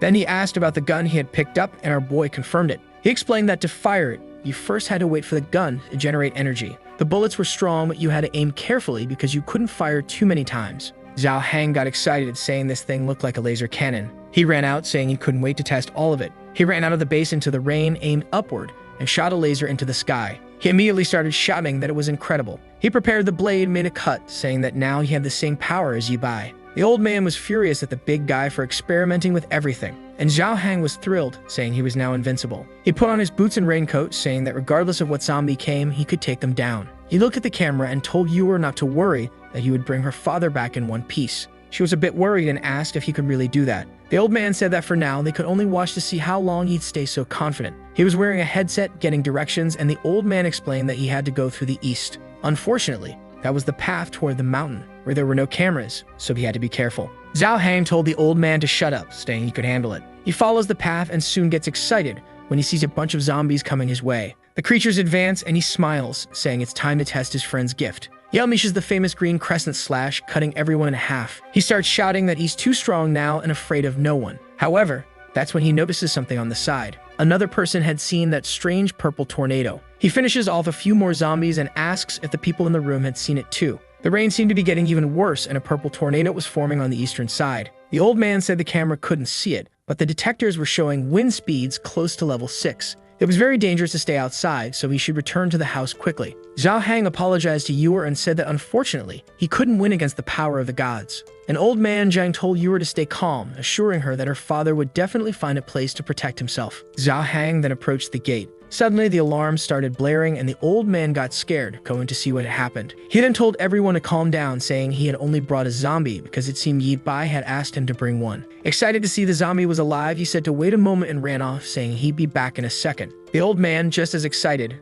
noted that it was still alive. Alive is a strong word for that creature. The old man praised the big guy who got all excited, and Yuer was happy to see that they seemed to be getting along better. Meanwhile, Hibai was in his production phase. The boy had already completed all the mechanics for the arm. The rain continued for a while until finally the sun started to break through in this cursed apocalypse. As usual, the zombies went crazy when they saw the sun. They went so wild they all started transforming. Out of nowhere, the creatures turned red and began jumping onto buildings. There was a poor little girl all happy that the sun had come out, until one of the big ones showed up and the creature was face to face with her. Her father heard a scream and immediately went to see what had happened. The whole family became a meal. Now the zombies had really evolved, jumping and invading everyone's homes. There was no longer a single safe place in that building. The schoolmates of our boy were fleeing in desperation. One of them was about to be captured, but the zombie got hit on the back of the neck. Someone hit another one in the head. The albino appeared. He pulled out the pill and looked at his friends. They immediately recognized Feng, the blonde who had been thinking about eating the pill. The scene then shifted to the street, where a bunch of zombies were running. They were all lined up, and atop a building was dear Roxy with her 2 zombies by her side. Jiaobo remarked that it was amazing how they were moving so orderly. Roxy laughed. She said she had been suffering for many days and wanted to know if they had found Yi Bai's location. Wang Sheng said he was in a house on the mountain that looked like a research lab and it would be easy to get in and kill him. Roxy, however, said that wouldn't be any fun. She wanted to make sure he knew exactly who was behind his death, and before that, she wanted him to feel the despair closing in. Back at the house, Zhao Hang and Yuer were about to leave, but then they heard an alarm and Zhao Hang asked what that sound was. The old man immediately told them not to go out because something very big was coming, and strangely, a bunch of zombies was gathering in the city. The weirdest part was that they seemed to be coming straight for them. Zhao Hang, scared, asked how many there were. The old man said there were at least 1,000. The big guy was confused and asked if they were the last humans alive in this place. The old man replied that he had no idea, but it would be best to inform Ye Bai about it. The big guy ran off and banged on the door, calling out to our boy, saying that over 1,000 zombies were coming. Our boy said the professor had already told him. The big guy, excited, asked if he was ready to kill them all. Our boy replied that he was not ready at all. Scared, the big guy then asked how he was going to deal with these creatures. Ye Bai said he had told them to hurry up and start learning how to handle these situations. He still hadn't finished his research, and if this guy was the real Professor Zhang, he knew that the 2 of them together could solve this. The big guy said none of what he was saying made any sense, but Ye Bai stayed silent and continued working. With that, the big guy left, saying that in the end he could only rely on himself. He climbed a tower, and when he looked down, he was shocked. The horde was already at their doorstep. He already figured that even the walls of this lab wouldn't withstand a group that size. He ran to the car, saying he couldn't let them gather around. The old man was scared, wondering what he was planning. The big guy said to open the gate because he had a strategy, and if it didn't work, everyone had better escape from this place. Yo-Yuer screamed, but the next second, he was already outside. He passed in front of the zombies, pulled out his gun, and fired the laser. With that, he wiped out the first group. He was excited because there were so many creatures he didn't even need to aim properly. He kept shooting and blowing everyone up. But from a distance, Roxy was watching all of this. That damn girl is a villain, but she's dangerous. Wang Sheng was on top of the tower, impressed with the weapon Zhao Hang was using. However, Roxy just wanted to see how long they would last. Zhao Hang kept shooting and blowing up the zombies. The problem was that no matter how many they killed, the number didn't seem to be decreasing. Then suddenly, a fireball hit right under the car's tire. At that moment, Yor and the old man screamed, and man, the car almost flipped over. Zhao Hang had to get out through the door, but standing right in front of him was the fire zombie. He got angry that this damn girl had launched such a sneaky attack. He fired a shot at her, saying he wasn't afraid anymore. However, she dodged it and launched another fireball. Zhao Hang dodged too, pulling off a mid-air matrix move and fired a bullet. The creature fled and he called her a coward, telling her to come back. The problem was that now he was surrounded by zombies. He fired a few more shots and Grandpa Zhang told him to return immediately because it was impossible for him to make it out alive. Zhao Hang started running, realizing he had fallen into a trap. But here came Wang Sheng. From above, there was no way for Zhao Hang to escape. But man, this big guy was fast, dodging again. He fell to the ground on his side and almost landed a shot. He pulled out the blade and nearly landed a slash as well. Impressive, he was fighting face-to-face with Wang Sheng. Wang Sheng wondered how this big guy seemed more agile than Ye Bai. He extended his weapon and told Zhao Hang to die, but the creature ran off. Man, this bald big guy made everyone flee. Meanwhile, Ruoxi was watching from atop the tower. Here she comes, up to no good. At that moment, the zombies that had been standing still started running toward him. Zhao Hang was confused as to why they suddenly moved so differently, but he still had the sword Ye Bai had created and unleashed the green crescent slash. The problem was that they were coming so fast he couldn't kill them in time, and he started trying to flee. What's this? Zombies were even being thrown at him. The poor guy wondered why these creatures were raining down on him, and the monsters kept falling beside him. Obviously, it was Wang Sheng practicing his zombie throwing skills. He grabbed another one and threw it at Zhao Hang. Zhao Hang had to use one of his gun's bullets to blow it up in the air. He kept running but was now begging to be saved. At that moment, one of the thrown zombies landed and grabbed his leg in a tight hug. Man, it came in for a bite. Luckily, Zhao Hang managed to slash it. The problem was that he had fallen to the ground. Now there was no time to get up, so his only chance was to land a shot. But then a green light appeared. An energy wave swept through everything in front of him. A second cannon shot passed by. Wang Sheng and the other one looked, trying to figure out what was happening. Ahead of the zombie horde, there were flashes of light rising. Another barrage passed by, and then came a massive punch like something out of Transformers. What's this? Man, our boy turned into Optimus Prime. The kid had built claws and legs. He was fully equipped. Wang Sheng got all excited, saying he had finally arrived. The old man celebrated, saying the boy was amazing. The big guy was impressed by all the armor our boy had built over the past few days. But Ye Bai told him to focus because the enemy was nearby. He ordered him to go back and kill the zombies on the right side. Meanwhile, he would handle the ones on the left until the main creatures showed up.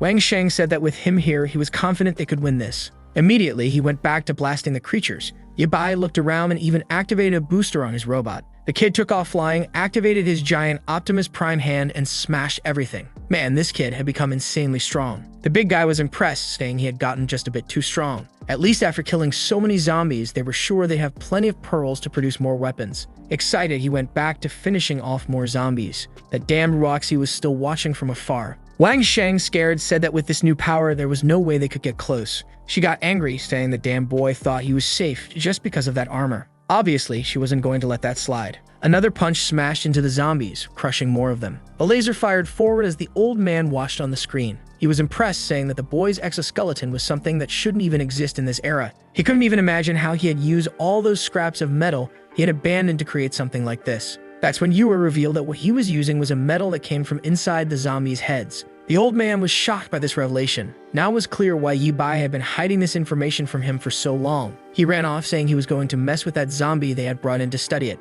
Meanwhile, outside, Wang Sheng was giving orders to the zombies again. Once more, he was sending them all to finish off Ye Bai. The entire ground started trembling, and the big guy said it felt like an earthquake. Ye Bai told him to stop thinking and just keep killing. But then he noticed that the zombies were strangely starting to jump toward him. As soon as they got close, Ruoxi clenched her hand and the creatures exploded right in front of him. Ye Bai had no idea what was happening. Ruoxi celebrated, saying that soon he would die. She kept sending waves of creatures and making them explode in front of him. Ye Bai couldn't remember the creatures being able to self-destruct in his past life. Meanwhile, Wang Sheng watched everything from the side. Jiabo remarked that this battle looked like a fight between two gods, and there was no way they could get involved. He then revealed that Ruoxi had eaten 7 pearls to become this way. Her body kept melting and reforming, showing just how much she hated Ye Bai. Jiabo asked if eating more pearls made things better, since instead of turning into a monster, she had gained powers. But Wang Sheng said, seeing how much she had suffered, he wasn't keen on testing that himself. Meanwhile, Ruoxi kept sending zombies to explode in front of Ye Bai. He had already realized that someone was controlling them. He turned, defended himself from an attack, and fired a blast at the tower. Man, the boy had perfect aim, and Ruoxi had to dodge it. Wang Sheng yelled for her, and like a fool, she almost fell. But she managed to float in the air. Then she got startled. Yabai was already right in front of her with Optimus Prime's giant hand. He blasted another shot, and she pulled zombies to shield herself. Man, she made a barrier of creatures, but I think they're all about to get swept away. She kept commanding the creatures, but at that moment, he leaped over and went in for a punch. She barely dodged, moving to the side, and Yabai opened his giant hand once again. She went in for the 1v1 and activated hers too. But man, she took a hit to the mouth. The poor girl got launched far away, and before she could react, she was pinned to the ground. Optimus Prime 1, Waifu 0. Yabai remarked that to have survived those bullets, she must have consumed the pearls, and he asked how many she had eaten. She didn't seem to respond and activated her power in her hand. But then came the stomping blow. Man, it's better if you don't try anything else, warrior. She started screaming in agony, but he said that in their past life, she had also made him lose an arm, and today was the day she would pay for it. But then he heard a sound nearby. Wang Sheng came running desperately, shouting at him to let her go.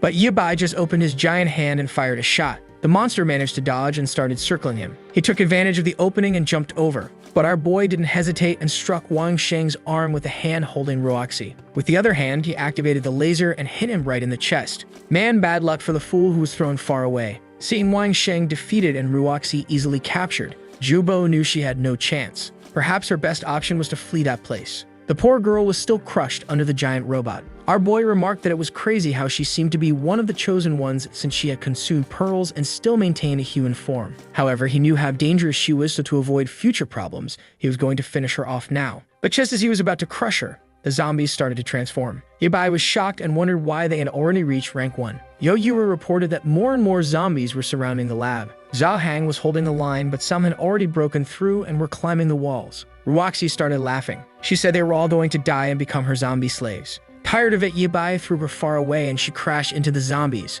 He prepared his giant hand and unleashed a double laser. He clearly fled thinking she was dead, but you know how stories go. She's probably still alive, right? Meanwhile, the big guy was panicking because his gun ran out of ammo. He only had the sword left, but he was surrounded on all sides. And right at that moment, a rank 1 zombie jumped at him. He barely reacted in time and defended himself with the sword. He wondered if this was a new ability user. He slashed right down the middle of the creature, but instead of slicing cleanly, it only left a scratch. He was terrified. He looked back and all the creatures were starting to transform. The entire base was completely surrounded by zombies, and more kept coming. Zhao Hang slashed at one of the creature's chests and started running. He had no idea what kind of monster. This was because the sword wasn't working anymore. Maybe these were the rank 1 mutants Yabai had mentioned. Yura kept calling for Zhao and asking if he was okay. At the same time, some creatures had jumped over the barrier and were approaching the research area. But Zhang was focused on his research and didn't care about what was happening outside. Zhao was trying to escape but couldn't locate Yabai and had no idea how to get back into the base. Then Optimus Prime showed up and grabbed the big guy. Zhao was overjoyed and asked if now their boy could fly. He replied that it was just a jump with some gliding and ordered him to go kill the creatures approaching the lab. Now to kill these rank 1 creatures, it would take more than one slash.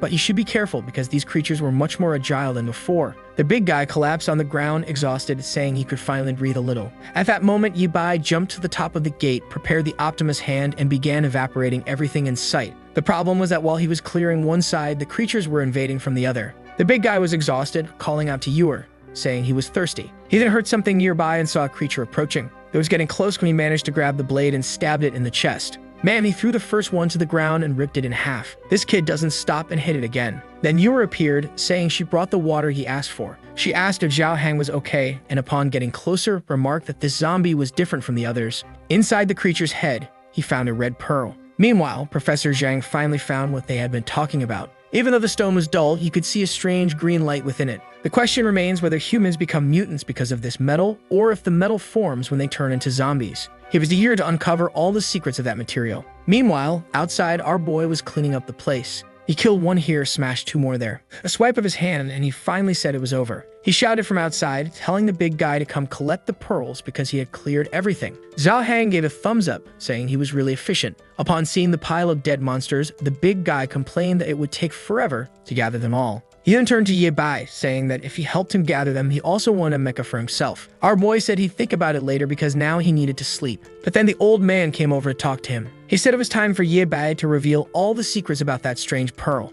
Meanwhile, outside, the big guy started his digging. There were so many creatures, and the most annoying thing was having to do it all alone. Back at the base, Grandpa Zhang was fascinated by the rare metal. Yabai explained that this pearl starts forming in the brain as soon as a person becomes a zombie. The longer it's exposed to light, the more energy the item accumulates. It was as if the zombies themselves could perform a kind of photosynthesis. The old man said it was interesting to know that's how it worked, but after analyzing it, he hadn't found anything to match what Yabai described. However, he did notice that inside this item, there were some active metal molecules that seemed to react to light and heat. Additionally, it was extremely resistant and had an affinity for both metal and blood. Yabai confirmed, saying it had a special affinity for human blood. That's why the virus spreads much faster in humans than in any other species. And the absorption of light makes them continue mutating after a certain period of time. The old man said that now it made sense why, during the day, these zombies would just stand in the middle of the street staring at the sun. However, today they were strangely running around like a bunch of lunatics. Yabai explained it was because they were being controlled by an ability user. The old man asked if he was talking about the spiked creature or the one that used fire and threw flames. Yabai explained that those two were normal mutants. However, the one controlling the zombies was a high-ranking mutant from his class named Ruoxi. The old man was confused, realizing that this item caused so many changes in the human body. Yabai said they had researched it for a while, and the only thing he knew was that if you consumed the item, you would undergo a mutation. Ability users had always been a threat, which is why they needed to be killed as soon as they were discovered. The old man was still confused by the item, the mutations, and now the rankings of zombies. He told our boy that he was sure his school didn't teach any of this, so where had he learned it? Yabai just said that maybe he could tell him in the future, but it would be more valuable if the old man figured it out through his own research. The old man then said he wanted to take a look at the new weapons Yabai had created. Yabai, exhausted, said it was fine as long as he didn't take apart the Mega because he was going to use it again. The old man left excited while Yabai said he was going to sleep because he was completely worn out. "You're just washed." Today, she wanted to ask our boy for help in rescuing her father. However, she knew that he had fought all day and must be really tired. So she placed a small blanket over him and sat beside him, thinking about how much she missed her father. The sun was already setting. Outside, the big guy was so tired he couldn't move anymore. He thought it would be amazing to have an item that could easily extract these pearls. What he didn't see was that a creature was watching him. It was Jubo, thinking that everything was over since thousands of zombies had been killed in one day. She believed that Wang Sheng and Ruoxi had been killed, so she was wondering whether she should surrender. The problem was, she knew she would be killed without hesitation because she was a monster. The bigger issue was that these new rank 2 zombies seemed to be attacking even creatures like her. She used up the last of her energy to create flames and burn those monsters. But if more creatures like that appeared or more started mutating, things wouldn't be easy for her. The only solution she saw was to eat more pearls and try to get stronger. But suddenly, she stopped and saw the albino on top of a tree. That Dandaf Fang was just staring at her. She was about to speak, but he stretched out his hand and jumped in another direction. He ran off, and it seemed like she might have followed him. Meanwhile, back at the base, Yura was asleep. The big guy was lying next to her, exhausted after collecting everything. Yura woke up in the middle of the night and noticed that Yabai had already gotten up. As always, our apocalyptic mechanic was back in the workshop.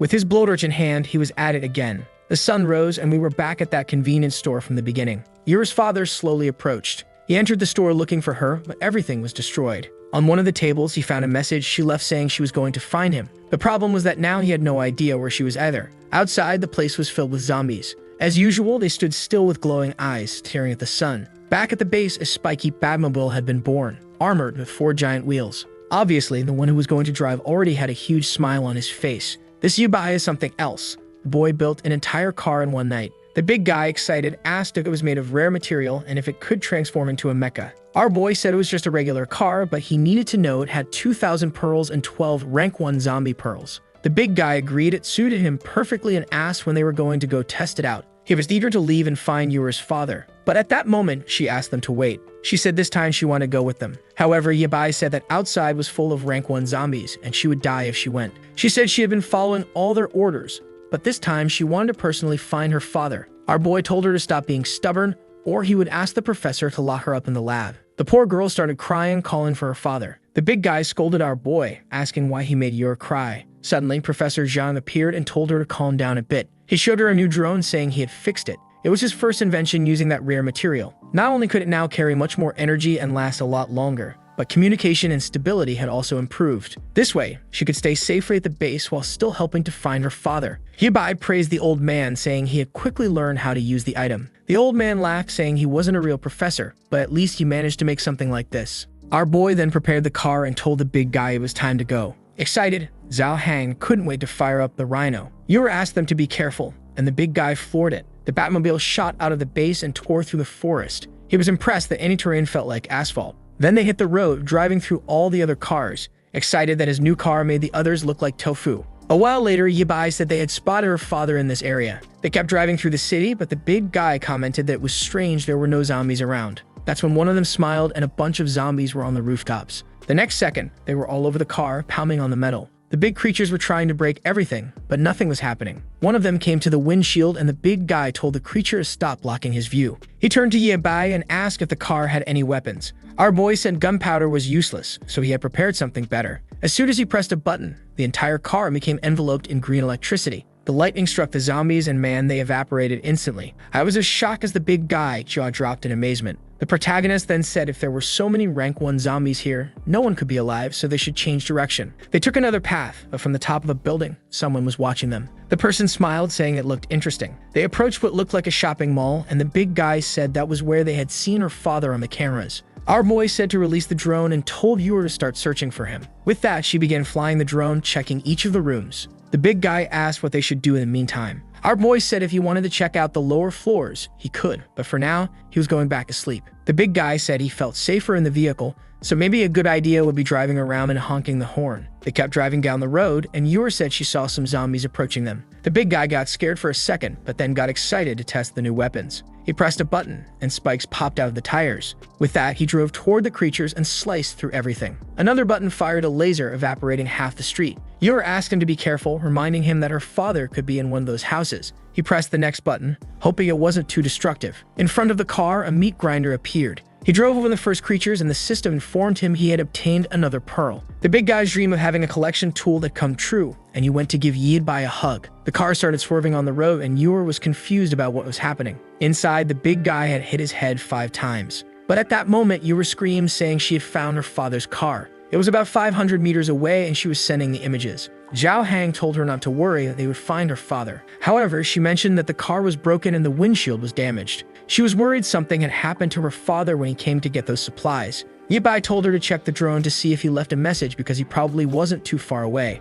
Ewer was still worried, wanting to know where her father was. Suddenly, she started to faint and slammed her face onto the keyboard. Immediately, the old man rushed toward her, not understanding what was happening. Back with Zhao Hang, sometime later, he stopped the car. Yibai asked the professor how Ewer was doing. He explained that she had fainted and it seemed her illness was progressing. Apparently, she had been so focused on helping find her father that she forgot to take her medication. Fortunately, the professor had some stored. However, treating this illness wasn't his specialty and finding a doctor in this apocalypse would be even more difficult. He told Yibai to go to the hospital to get some medicine while he did his best to keep her alive. At that moment, the big guy came back and said he hadn't found any message or information inside the car. What was strange was that her father had left a lot of supplies behind, so after the crash, he must have run off in a panic. Additionally, the big guy found something odd. There were black boxes with no logos or descriptions, and they seemed to contain some strange pills. The protagonist said they might be some kind of medicine, so they'd take them back to Zhang to check. With that, they started the car and headed toward the hospital. The professor said that for now, he would keep an eye on Ewer so he wouldn't be able to help them with the drones.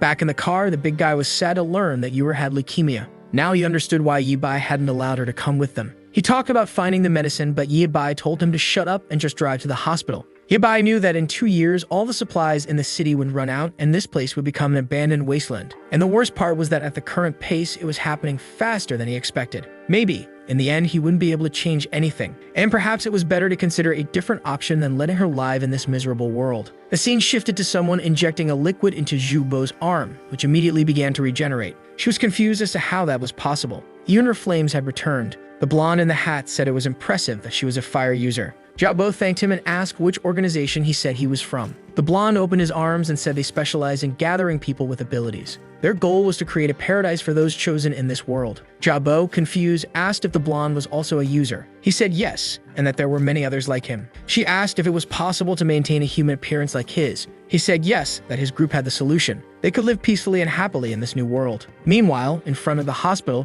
the big guy was standing at the door. In front of him, he saw graffiti saying that this was private territory and to stay out. He told our boy that the place was occupied by people, so what were they going to do? Yibai simply replied in Optimus Prime mode that since it was a strategic position, it was expected that this would happen. But he ignored everything and smashed his way in. The big guy thought it was strange how quiet the place was. He kept seeing messages telling them to turn back or they'd die. But Yibai just told them to search different areas and communicate through the headphones. As they walked, the big guy said this was the second place he hated most in the world. He hated the smell of disinfectant but started sniffing the air. Obviously, in this apocalypse, no one was using disinfectant, right? But the strangest thing was that he smelled a sweet fruit. Suddenly, he began to faint and collapse to the floor. Yabai immediately called out, asking what had happened. He wasn't responding, and our boy found it suspicious. And something started coming out of the ceiling. Yabai smelled it and immediately suspected it was some kind of poison. But Optimus Prime was equipped and he put on the mask. He activated his giant hand and blasted the duct. He warned the big guy that the place was a trap and told him to get out,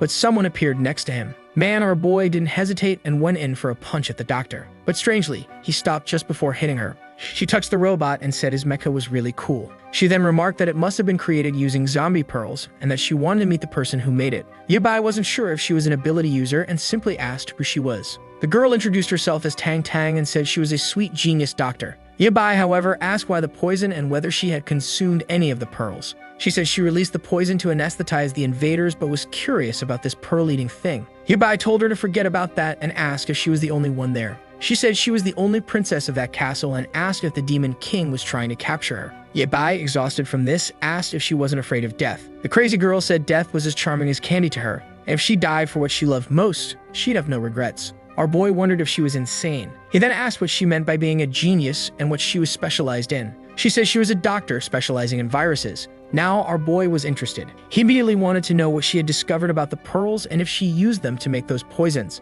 However, she didn't want to be asked so many questions and told him he was being annoying. She said he kept asking but never answered anything. So if he wanted to know something, he'd have to tell her who created that mecha. Our boy hesitated for a second. Then he said they had a research institute and that if she wanted, he could take her there. The girl got all excited. However, she warned that she had one more request and he would have to agree to it. The scene shifted to a desert where a car was parked in the middle of the road. Zhang called out for someone named Hakan and asked where she was. The girl responded saying she hated people who broke promises and asked if someone named Xiao Kai had arrived. The guy on the motorcycle, who must have been Xiao Qi, said that after this mission, they would go back and get married. Someone told them to stop flirting in the middle of a mission. A truck started approaching. The three of them, excited, said that just like Xiao had said, they would follow the plan. The truck passed in front of the car and they waited for the signal. However, the big guy asked Xiao Qi where the hell the signal was. Poor Hakan had been hit by the truck. Meanwhile, Xiao Kai was trying to escape, saying that things were getting weird. Another car pulled up behind the big guys. That's when he realized their plan had been exposed to someone. The big guy woke up, and all of that had been a dream because he had passed out from the girl's poison. He saw the doctor in front of him with a smug look on her face, and Yabai asked if he'd slept enough. He was a bit confused, and the crazy girl was giggling. She informed him that he had been hit with a special poison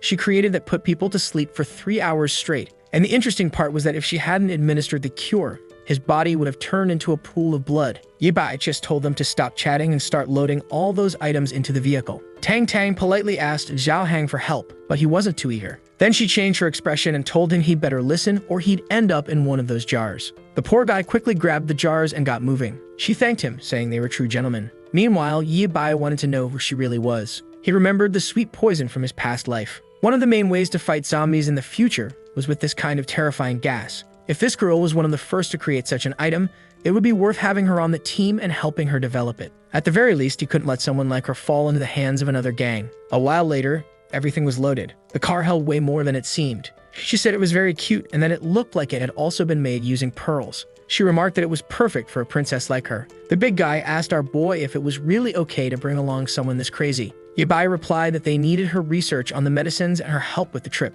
But then he heard a noise. A transformed creature appeared on top of a building. There was a chimera-like lion with many eyes, and everyone was terrified. Man, when the creature saw the three of them, it started drooling. It let out a roar, and the big guy asked if it was another ability user or some kind of zombie. But Yabai just told them to stop wasting time outside and get into the vehicle. The creature leaped at them, and our boy activated Optimus Prime. He landed a solid hit on the creature's arm, sending it crashing to the ground. While the big guy started the car, Yabai managed to hold the creature with his arms. He told them to take the doctor back to the base while he dealt with the monster. Then he landed a punch to the back of its neck. He hit it with another laser, and from inside, the big guy was wondering why this one was so much bigger than the others. Tang Tang explained that this big dog had been circling the hospital for a long time, which was why no one came near it. Zhang asked why she hadn't mentioned a monster like that. She looked confused, saying that since they came from outside, she thought it was already handled. As she approached, she said that with all the advanced equipment they had, it shouldn't be a problem. After all, they were humanity's last hope for survival. The big guy told her to stop joking, but she insisted she wasn't lying. She had researched the zombie virus, and the people who hadn't transformed were definitely the chosen ones. Outside, Yabai kept fighting the creature, landing another punch. Once again, the timing of things compared to his past life didn't make sense. These mutants weren't natural animals that evolved just because of the zombie virus. They were a mix of the virus and a lot of advanced engineering, something that shouldn't exist at this time. The creature shot a beam, and he barely dodged it. He smiled, saying he was finally starting to understand what was happening. He fired another shot with the Optimus Prime, hitting the creature in the neck, but the shot deflected and hit the building. Yabai realized that the creature was still able to reflect his attacks. The beast charged at him and swiped its claws, but he dodged to the side. It grabbed one of the bosses and started wrapping around it. With that, Yabai told her to stop being so disobedient and tore 2 pieces from her back. The monstrous creature collapsed to the ground, exhausted. She fired another beam, but Yabai easily blocked it with his hand. He said that her movements were now useless, and it was his turn. He launched himself at her with the robot, charging forward. With one strike, he hit her square on the head and started smashing her into the ground. Man, the boy was brutal when he finished off the monster. Among the remains, he found a massive pearl. Our boy examined it in his hand and said that once he transplanted something like this, things would get much easier than before. Meanwhile, the blonde guy on top of the building was watching and said this was going to give him quite a headache. Yabai called the big guy, asking if they could hear him. Unfortunately, they were already too far and the signal wasn't working anymore. It was time for him to head back, so he started flying with the Optimus. As he passed by the buildings, he glanced to the side and saw the blonde guy. The blonde waved and said it was a pleasure to meet him. Man, Yabai immediately stretched out his hand and blew him up right in front of him. The blonde appeared on another building and asked if Yabai had some kind of prejudice against ability users. Yabai didn't hesitate and sent another explosion his way. But the blonde said he wasn't interested in fighting him. He teleported onto the robot's arm and said he was just there to deliver a message and wouldn't take long. Yabai crushed him with his hand. The blonde said if he wanted to chat in that position, it was fine with him. He then introduced himself as Song Bin and invited Yabai to visit him in the Northern District. Yabai continued crushing him while the doctor said he was interested in calling the medical girl. However, when he looked at his hand, the guy had disappeared. It seemed he had some sort of body substitution ability. The threat wasn't huge, but it was extremely difficult to deal with something like that. And the strangest part was that the damned secret organization was already forming. Yabai didn't want to think about it, but he had to prepare for the worst. Interestingly, the name of this secret organization was actually Secret Organization. These guys weren't too creative, but Yabai knew that in 50 years, they would control most of the resources and the Awakened. The organization's goal was to create a world dominated by ability users. That mutant beast was probably created by them, and they had likely been watching him for some time. It did make sense for this organization to already exist, which meant they probably had someone from the future as well. The Batmobile arrived at the base. Tang Tang said it was a pretty normal place to have created that mecha car. The big guy remarked that she had some guts coming to a place she knew nothing about, but she said she trusted her intuition. She then asked Zhao Hang to hurry up and take out the experiments, saying she was doing it for Yor. The old man appeared and said it seemed they had really found a doctor. Tang Tang immediately approached and asked if he was the professor who created the mecha and the vehicle. Before he could say anything, she said she already knew it was him and that she was especially here to listen to him. The doctor commented that he dressed sloppily, but was clearly a mad scientist. Grandpa Zhang was confused, wondering where Yabai had found this crazy girl. However, he did recognize the name Professor Tang and knew she was a young genius with a PhD in viruses. She said she was honored and was clearly flustered. Meanwhile, the old man wondered how a girl like her had survived, but she just said to cut the small talk, adding that she was there to research the pearls with him. He was impressed that she had one of the pearls and praised her, saying it was amazing that she had created the mecha and the car. She called it Black Gold and asked if he had come up with that name. Now, Grandpa Zhang wasn't sure if he should reveal that he wasn't the one who created any of it, especially since it seemed she knew less than he did, and as far as he knew, Yabai wanted to keep it a secret. He then spread his arms and told her they could work together because he had made some new discoveries. However, first, she needed to help him with something else. The scene shifted to the medical room where Yura was lying in bed. A while later, Tang came out and the professor asked how she was doing. Tang took off her mask and asked if Yura was his granddaughter. The old man said not exactly, but he considered her as such. Tang made a hand gesture, and the old man asked if that meant the girl was okay. Tang said no, so the old man asked if it meant she had 3 years left. Tang corrected him, saying she had 3 months. She had seen many people with the same illness and had no idea how the girl was still alive. Her body wouldn't accept any treatment in this state, and the worst part was that there wasn't much they could do. Zhang asked if she was telling him to accept that the girl was going to die, but Tang said maybe they could use that. A while later, Yor began to wake up. She overheard the old man outside asking if they were really going to give her that medicine. Tang replied that it wasn't exactly that, but that she was thinking of using the material to create a new kind of medicine. She had noticed in some tests that the material seemed to emit an energy that could regenerate the surrounding cells. The old man said that's why some people who consumed it went through that transformation. She asked what kind of idiot would do that, and the old man replied that he had seen 2 people who consumed it and became extremely powerful. Tang was thoughtful for a moment and said that aside from guaranteed death, she couldn't think of anything else it could cause. She then suggested they focus on the next topic, which was creating a medicine using the material to help the girl. Obviously, they didn't have much time, but they also had to ensure she wouldn't turn into a monster. Meanwhile, Zhao Heng finally placed the last item on the shelf. Looking at it, you wondered why she valued this stuff so much. At that moment, Tang appeared and thanked the big guy. He immediately asked if Yura's illness could be cured. She responded that with the right idea, maybe it was possible. He said he'd go check on Yi Bai, but she said there was no need since he seemed to be handling things just fine. As he was leaving, she asked about them searching for Yura's father. He said they were looking, and she urged them to find him quickly since it could help with her treatment. Back in the city, Yi Bai was on top of a building with a giant robot.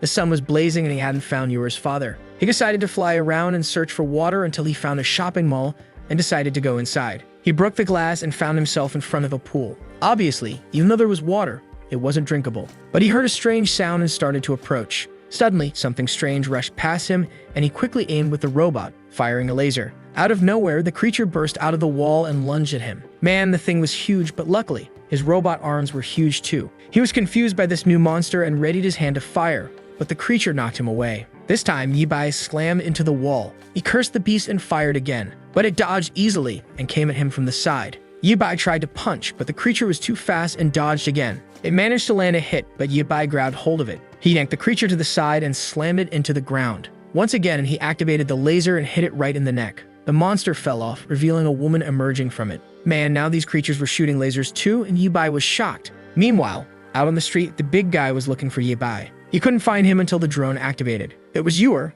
asking if they were still outside. He told her to rest more and let them handle the searching, but she said she couldn't sleep and felt better working with them. He told her it was fine, but not to push herself too hard. With that, she reactivated the drone and continued searching. But soon, she found something strange, and the big guy asked what it was. She explained that a strange group of zombies was heading toward the construction area. They wondered if there might be survivors there. That's when she saw a girl lying on top of a container. He saw through the camera and said he recognized her. Yura asked how he knew her. The big guy explained that she had been captured by that guy before, but at some point she escaped, and they never saw her again. Yura said they had to help her, and the big guy immediately activated the car's claws, saying it was obvious. He plowed through the zombies, cutting them all down. The girl seemed confused. Yura told her to look for a chance to jump into the car. Zhao Heng continued smashing everything in his path. He got closer to the container and told the girl to get in. She jumped into the back, and Yura said it was time to go. The girl slowly got inside, asking who they were. The big guy smiled and said they were the rescue team. Meanwhile, on the other side, Yi Bai was taking a beating as usual. Once again, he slammed into the wall and the monster came in for the finishing blow. But Yi Bai covered his face, knowing he couldn't look at it. The problem was that his face cover had been damaged in the previous fight, so he couldn't use it again. The creature prepared an attack that nearly hit him. He fired another laser, but the damn thing was too fast. Once again, he got hit by its tail. He fell into the pool like an idiot and realized he had been careless. He sank into the water and the creature activated another strike. The problem was that now he couldn't move his body. Spikes began to pierce the pool and he wondered if he was going to die there. But at that moment, a light shone and the creature took a hit to the eye. Man, it was the big guy in the Batmobile, saying that the apocalyptic rescue team had arrived. The creature seemed confused. It changed its mind and tried to flee, but Yi Bai's giant hand grabbed its tail. He asked where it thought it was going. He tossed it back into the water, delivering a punch, and told the big guy that if the creature started looking at him, just blast it with a laser. The big guy said he understood. Before the creature could do anything, Yi Bai fired a laser into its stomach. The poor thing collapsed to the ground, trembling. He grabbed its head and demanded to know what this mutant was doing there. He wanted to know if she had been sent by the organization to kill him. The girl just stared and he told her to open her mouth or he'd crush her head. At that moment, she reacted when he mentioned the secret organization. Lena became desperate, saying she didn't want to go back to that place. The big guy asked how this girl had also turned into a monster. At that moment, the monster recognized the girl in the car and started calling her Lena. Yi Bai told her to stay still or he'd finish her off. Lena got out of the car and began asking if the creature was Annie. The creature under Yi Bai's hand kept calling out to her. The big guy mentioned to Yura that maybe she was another person transformed by the black material. Lena approached and asked her sister how she had ended up like that. The girl explained that she had undergone experiments by an organization. She had no idea of the pain she was feeling.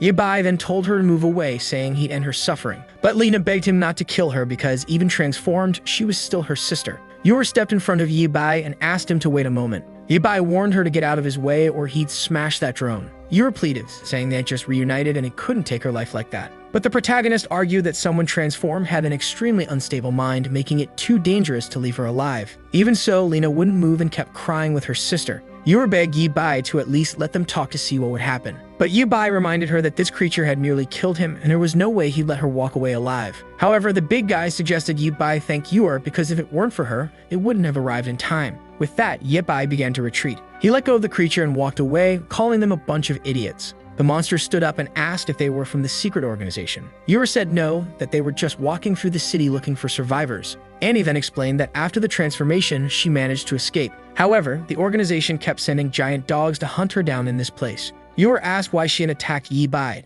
to which she replied that she was scared and thought he was part of the organization. She approached Lena, saying it was good to know she was okay, and that she had no intention of hurting anyone there. Yu seemed relieved and suggested that Annie join their group. They were studying zombies at a nearby place and maybe she could help. Lena asked if both of them could really be part of that, and Yu said it would be a pleasure to help others. The only problem, of course, was that the monster wouldn't fit in the car. Annie told Lena that she would follow her wherever she went. The big guy asked Yu if she was sure about bringing a monster like this back to their home. She confidently replied that they were just two sisters in danger and helping them was everyone's responsibility. Yi Bai just got into the car and sat down. Seeing this, the big guy said that since Yi Bai wasn't refusing, it was time to head back. So with the car, the drone, and the monster, they all left. The big guy was impressed that the creature could move as fast as them. A while later, they returned to the base. Naturally, the doctor and Tang were shocked to see the creature in front of them. They immediately asked Yi Bai what was going on. Lena introduced herself, explaining that she lived in the east. But when the disaster started, she and her sister got into a car and drove south. From the creature's head, Annie appeared. Lena introduced her, saying she had been captured by an organization and turned into an experiment. While the old man was terrified of the organization, Tang found it adorable. She approached the creature, telling her not to be afraid, that she just wanted to touch her a little. But the creature flapped its fins and Tang became concerned. The monster moved to the side and jumped into the pool. Tang wondered if the creature was experiencing anxiety. The big guy asked how the two of them had survived there since there was no food and it was just the two of them. Lena explained that for a while, a man had been guiding them and helping them escape from the zombies. But suddenly, he disappeared, and they had been waiting there ever since. The big guy asked who this bold person was that helped them survive all the zombies. She explained that the person had given them clothes full of zombie guts, saying it would mask their scent, which was why they hadn't been detected. Immediately, the big guy started to imagine that this might be Yu's father. At that moment, Yu called out and asked if this person had short hair and was named Yo Hyping. Lena said yes and realized Yu was the girl from before. That's when Yu said that Yo Hyping was her father and then fainted on the spot. Tang helped her up and asked why she had escaped from the hospital. The big guy looked at Yi Bai and asked why they didn't go back and search for her father. But Yi Bai replied that once night fell,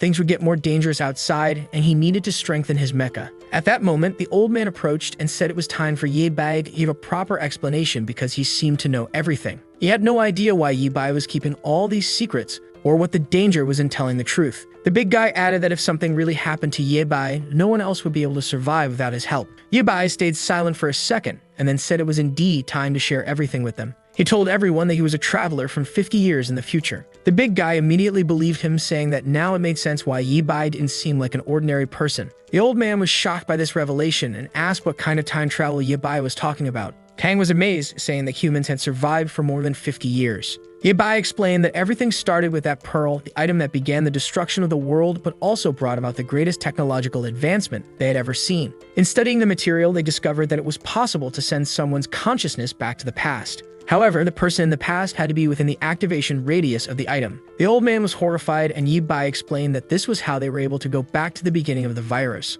Unfortunately, though, they couldn't go any earlier than that. He further explained that after years of analysis, they never found any other material like it on Earth, leading them to believe it came from another world. The big guy immediately started considering that this might be an alien invasion. Yi Bai said that if that were the case, the aliens had already won. In less than 50 years, there would be fewer than 10 million people alive, and even those would have to constantly fight just to survive. In the end, Yi Bai had been chosen to go back to the past and reshape everything. The big guy now understood why Yi Bai had been so determined to gather the material from the start and asked how old Yi Bai really was. He replied that he was probably nearing 70 by now. However, every time he returned to the past, he found himself at the first moment he encountered the virus in school. The problem was that even in the past, it wasn't so easy to change things. The big guy was shocked, saying you could write an entire story with that information, who would have thought. Tang asked if they were destined companions in the future. Yi Bai replied that he wasn't sure, but he hoped so. Confused, Zhao Hang asked why Yi Bai was saying that and if more changes would happen. Our boy just looked at Tang and said that the virus was evolving, she must have noticed it.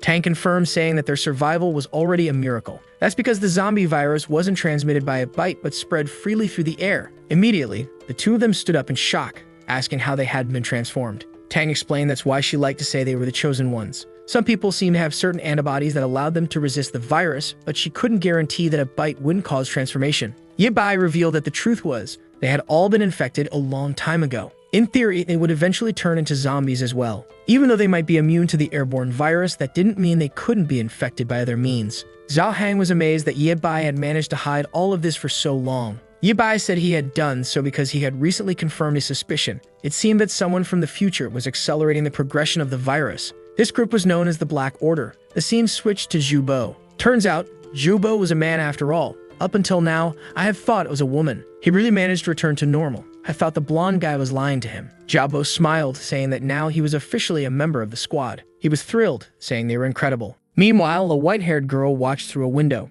Back with Ye Bai, he explained that in this timeline, people were transforming into creatures much faster than usual. Additionally, the first zombie mutation was supposed to happen weeks later, but this time it occurred much sooner. Moreover, he had encountered psychic beasts today, which were created by this Black Order. He suspected that this group had likely sent some agents from the future. The big guy then asked why the Black Order had so many weapons and knowledge but didn't seem interested in saving humanity. Ye Bai explained that this group believed that people with superpowers were a kind of gift from fate. Their goal was to obliterate all of humanity, leaving only ability users. Tang found all of this a bit confusing and said it sounded pretty cringe. The old man suddenly remembered something and said that the black box Zhao Hang had brought contained some pills, and when he analyzed them, he found the same material inside. It seemed to be a catalyst for something, and he wondered if it was related to the Black Order. Ye Bai said they were probably contaminating people's water with the virus, which would explain why so many were transforming. The big guy mentioned that Yuer's father's car was full of those items, so maybe he was part of the group. Ye Bai said they would investigate that later, but for now, the important thing was that as long as the Black Order existed,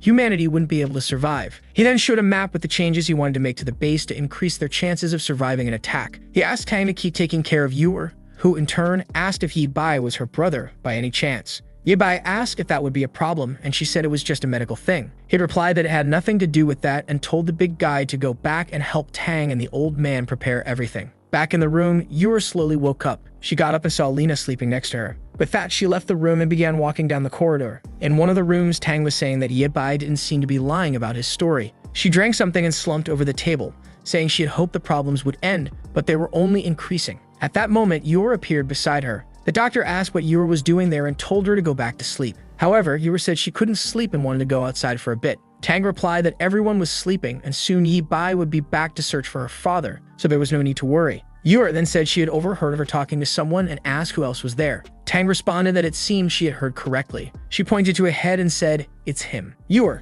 startled, asked why she was talking to a zombie. The head belonged to a childhood friend of hers who was a fool. Yuer was confused, so Tang explained that he was a kind-hearted guy and that Yuer couldn't imagine why he wanted to become a doctor. He was rejected countless times but kept studying until he finally made it. In the end, he was the only one who stayed by her side. When many people at the hospital tried to steal her research, he stood up and told everyone the truth. When the disaster happened, he was the only one who used his own body to save her. Even while he was fighting and being transformed, he kept protecting her. In the end, there were so many pieces on the ground that she didn't even know which ones were his. Even so, she collected the pieces in the hope that if she combined them with future technology, she might be able to bring him back to life. She then laughed and said she was joking. She knew life wasn't that simple. Yuer awkwardly asked if she had liked that person. Tang revealed that strangely enough, he was the only person who ever touched her heart. She then told Yuer to go back to sleep because she would need to talk to Annie later. Meanwhile, outside, Yuer went to see Annie. Annie emerged from the water and stood face to face with her. They stared at each other for a moment and Yuer introduced herself, asking how Annie was doing.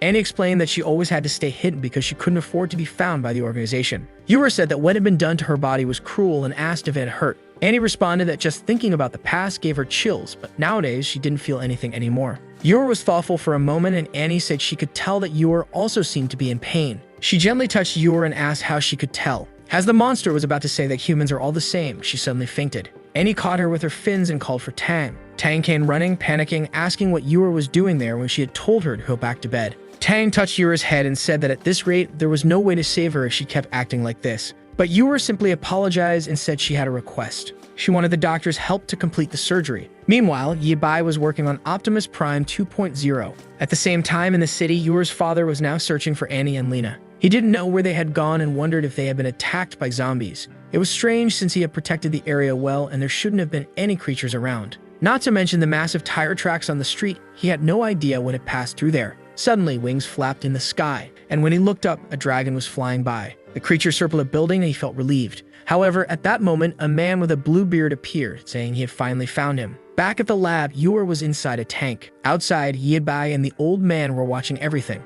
Zhang commented that he was unsure about using that item to try and cure her. But Yebai explained that they just needed time for it to work. He had gathered the right portion of the pearl's energy, and as long as Tang followed the formula, everything should go smoothly. Of course, some adverse reactions could occur, but at least she would be saved. The old man asked if they had done this many experiments in the future to know all this. Yebai explained that this type of cure was known as the elixir of immortality and was sold to the elite back then. While it was effective in treating diseases, the idea of eternal life was still a mystery since it didn't last long. The old man said that with a name like that, it sounded even more convincing. Yebai then explained that this was the last conservative option they had. After that, they would have to use the material entirely and see what happened. The old man then said that now everything made sense. That's why Zhao Hang was back out on the streets searching for her father. He warned Lina that the place was full of zombies and told her to check the right side. With that, she started deploying the drone but apologized because she wasn't very familiar with it. Trying to keep track of all those camera feeds was difficult for her, as she considered herself a bit of an airhead. That's what she told herself. Zhao Hang told her to stay focused, saying they would soon find Yor's father. At that moment, Lina mentioned that she had seen someone who looked like him. On the street in front of the drone, they could see a hooded man running. Desperate, he was fleeing. This time, it was from a bunch of rank 1 zombies. His cloak wasn't working, so he took it off and threw it aside. Behind him, attached to the cloak, was a grenade that exploded right in front of the swarm of zombies. The problem was, none of it was effective. The zombie was walking through the flames until a laser came and cut through it and 2 others. Immediately, Zhao Hang did a drift, stopping in front of the man who looked confused. The big guy opened the car door and asked if he was Yao Yur's father. He looked confused, but our bald friend just told him to get in the car quickly, as there was no time to explain. Since the man had just been saved, he decided to get in, especially because the streets weren't safe anymore. With that, the car sped away. However, the blue-bearded man was watching all of this. He asked the blonde guy if he was really going to let the man escape that easily. The blonde said they all belonged to a special group, so they would have to be cautious and take things very seriously. The blue-bearded man, however, said that his style was more about showing up and smashing everything instead of messing with little tricks. But the blonde guy reminded him that unfortunately, they had very few people left on their side. That was thanks to the girl who had used a horde of zombies to attack their base, but ended up getting them all killed. The blue-bearded man found it strange that the girl, who had such a high-level ability to command 1,000 zombies, had lost to that base. The blonde guy replied that it was a sad situation as they couldn't revive any of the zombies they had lost. Meanwhile, the car was arriving at the base. Zhang appeared, worried, and asked if it was really Eping. Yur's father simply replied that it had been a long time since they had seen each other, and he apologized for causing so much trouble. However, old Zhang said they should thank the heavens that he was still alive. He then told him to go inside and take a bath while they checked on the girl. The next scene shifted to Eping, looking terrified. Seeing Yura inside a capsule, he asked what happened to her. The grandfather explained that when Zhao Hang brought the girl, she was fine, but recently her condition had been getting worse. And what made it even harder was that she had been pushing herself to the limit to try and find her father. At that moment, Eping felt devastated, saying he should have returned sooner. The old man told him to calm down because there was still a lot to uncover. First, he handed him a box and asked where he had gotten it from. Eping knew they had found it in his car, but said he had no idea what it was.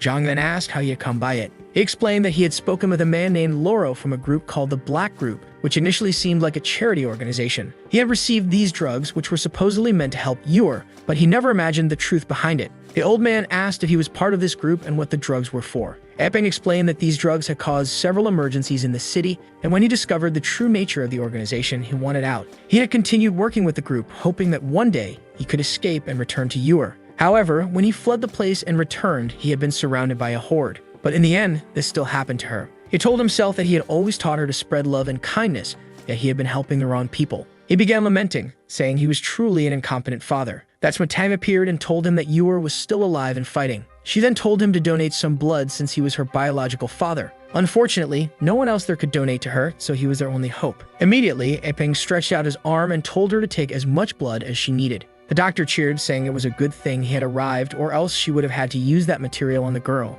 The father looked confused and immediately shouted that he wouldn't allow that to happen. The doctor was puzzled as to why, and Zhang wanted to know what she understood about it. Eping explained that he wasn't sure why, but the organization was planning a massive experiment. Their target was the entire city of Anchi, and countless lives would be lost. Zhang said it didn't matter much, since most of the population had already died, so there weren't many people left to lose anyway. The father insisted that they mustn't use the material on the girl, no matter what. Zhang, however, argued that the only way to fight against those guys was by using the material, and besides, they had nowhere to run. Apeng, desperate, said they needed to escape that place as quickly as possible. He rushed out, saying he would grab Yor and leave, but then he was struck on the back of the neck. Ye Bai simply told him to shut up. The poor man collapsed, unconscious on the floor. Ye Bai then turned and told them to collect the blood and start the surgery. Meanwhile, in another part of the city, which was completely intact, something was happening. Inside a bar, there was Bluebeard. A long-haired guy asked how they had all joined the secret group. Bluebeard says he only joined because all of his companions had died, so he was left alone. The blonde guy next to him said that he needed to protect all the people he still had around him. The man at the counter said he understood and commented that if they could become new partners, that would be incredible. He just expected there to be more people in this so-called secret group. Bluebeard told him not to worry, that there were plenty of members, but they were out recruiting more people. Meanwhile, the blonde guy said he was curious about what kind of society the superhumans would create. They didn't need to eat, could switch to combat mode, and weren't even afraid of zombies. However, he had the feeling it would be hard to get people to unite now. Bluebeard said he agreed with everything, and from now, they would just wait for the consultant's responses. But the blonde guy asked if he really thought it was okay to keep getting information from someone from the future. Without hesitation, Bluebeard said it was the best option since she knew everything that was going to happen. He told the guy, whose name was Yufeng, that he had heard from the consultant that this blonde guy would become very strong in the future. However, Yufeng commented that if Ye Bai also came from the future, why wasn't he interested in becoming a superhuman? Now that I've realized it, guys, this Yufeng is that blonde friend of the protagonist from the beginning, the one who turned into the albino beast. Bluebeard said that Ye Bai wasn't doing so well and was just a coward who couldn't handle the success of others. However, the blonde guy said that the last time he saw the boy, he was completely different from what he remembered. Bluebeard laughed, saying that at least whoever wronged Ye Bai in the future would probably suffer in this life. But one thing was certain, they would need to kill Ye Bai since he was getting in the way of their plans. Someone then clapped and said that he had said everything he wanted to hear. It was the blonde guy with the hat, who said that the world Ye Bai wanted to create was completely different from theirs.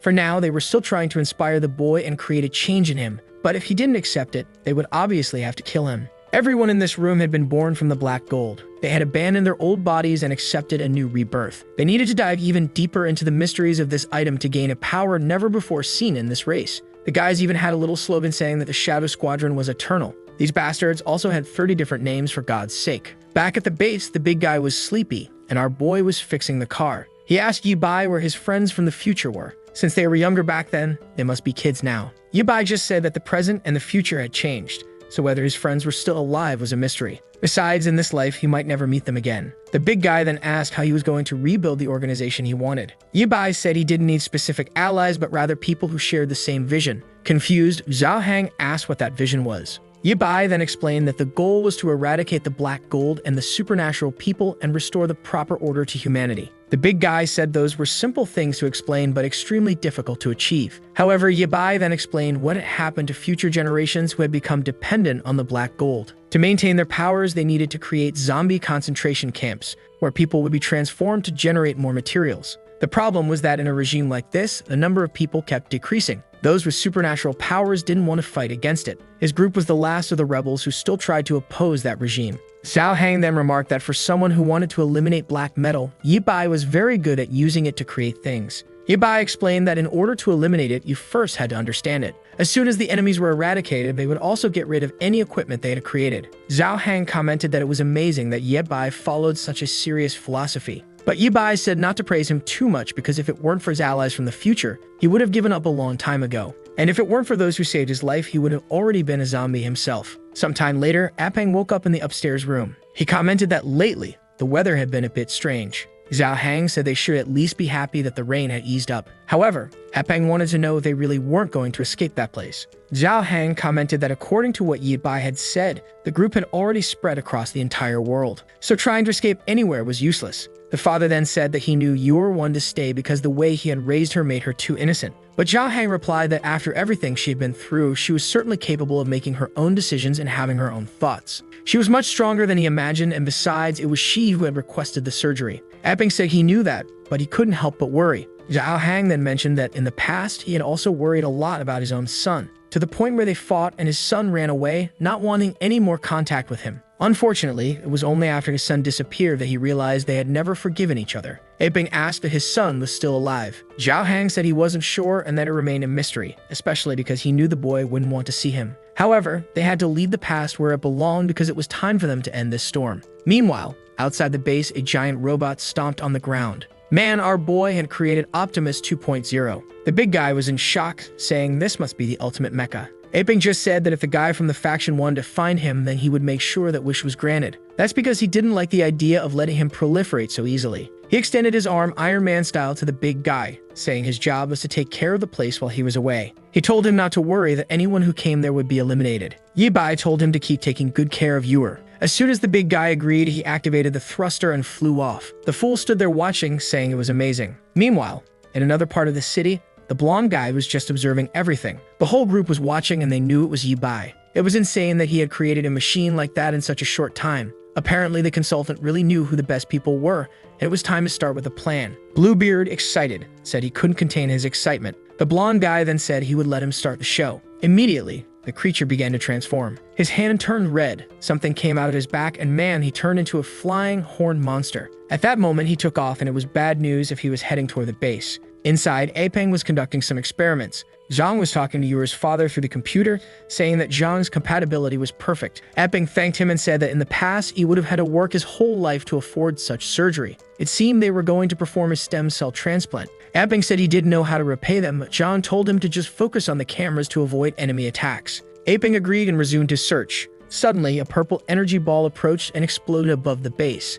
Immediately, everyone felt the entire place shake. Of course, it was the transformed Bluebeard in the sky. He stretched out his hand again and launched a second attack. The place seemed to be protected by a barrier, but even so, everything inside was trembling. Zhang wondered if someone was attacking the base. Apeng said there was nothing in front of the base and the other cameras weren't working. Meanwhile, the big guy had already run to the car and warned that there was a giant winged monster throwing fireballs. Considering the surprise attack, it was clear it was from that strange organization. Zhao Hang immediately asked them to open the gate so he could go out and deal with it. Zhang agreed, but told him to be careful. The gate opened, and he drove out. From the roof, the new torpedoes that our boy had installed began to fire. Immediately, the big guy said the enemy would pay for their audacity to attack the old man's base. The laser fired, and Bluebeard was startled. Man, but the bastard barely dodged it. But the next volley was coming. Meanwhile, Yibai was flying far from there. However, he found it strange that the communicators had gone out, and he wondered if he was entering the region controlled by those guys. It was best to be prepared to give his all in that place. But then he felt something.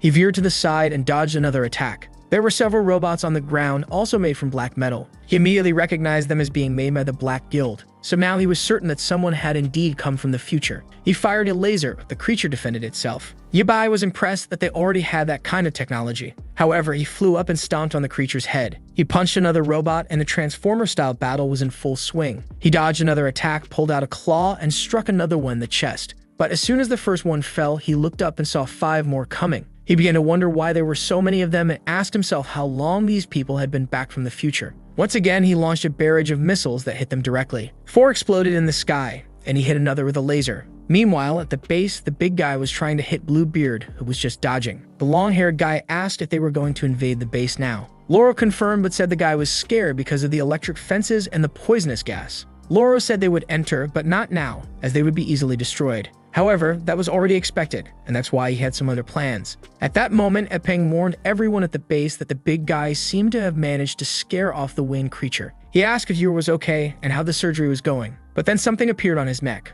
A lot of blood spilled out and he fell to the ground. Immediately, the blonde guy emerged from his corpse. He said that blood mark was perfect for being placed on him. Even better, because it seemed he was in the control room. Meanwhile, outside, Zhao Hang was having a blast. He launched another barrage of torpedoes toward Bluebeard. The creature tried to escape by flying but realized it couldn't and turned to cast a spell. It managed to blow up some of the torpedoes, but a laser hit it squarely in the hand. Man, this guy exploded and it fell to the ground like trash. The big guy was excited, saying the car's combos were amazing. Slowly, he approached the big creature, which started forming another fireball. It slammed into the ground, launching a barrage that flipped the tank over. The car began to roll and Bluebeard said this was where things would end. He leaped toward him and with both feet grabbed the side of the tank. He then moved closer, saying it was time to open that can. However, the big guy, unafraid, opened the door right into his jaw. He pulled out his pistol and prepared to fire. The monster tried to dodge but still got hit in the shoulder, causing him to stumble backward. Man, if you thought the big guy would stay in the car, you were wrong. He slid down the hill and threatened the guy. At that moment, Bluebeard said he now understood why he had been sent to that place.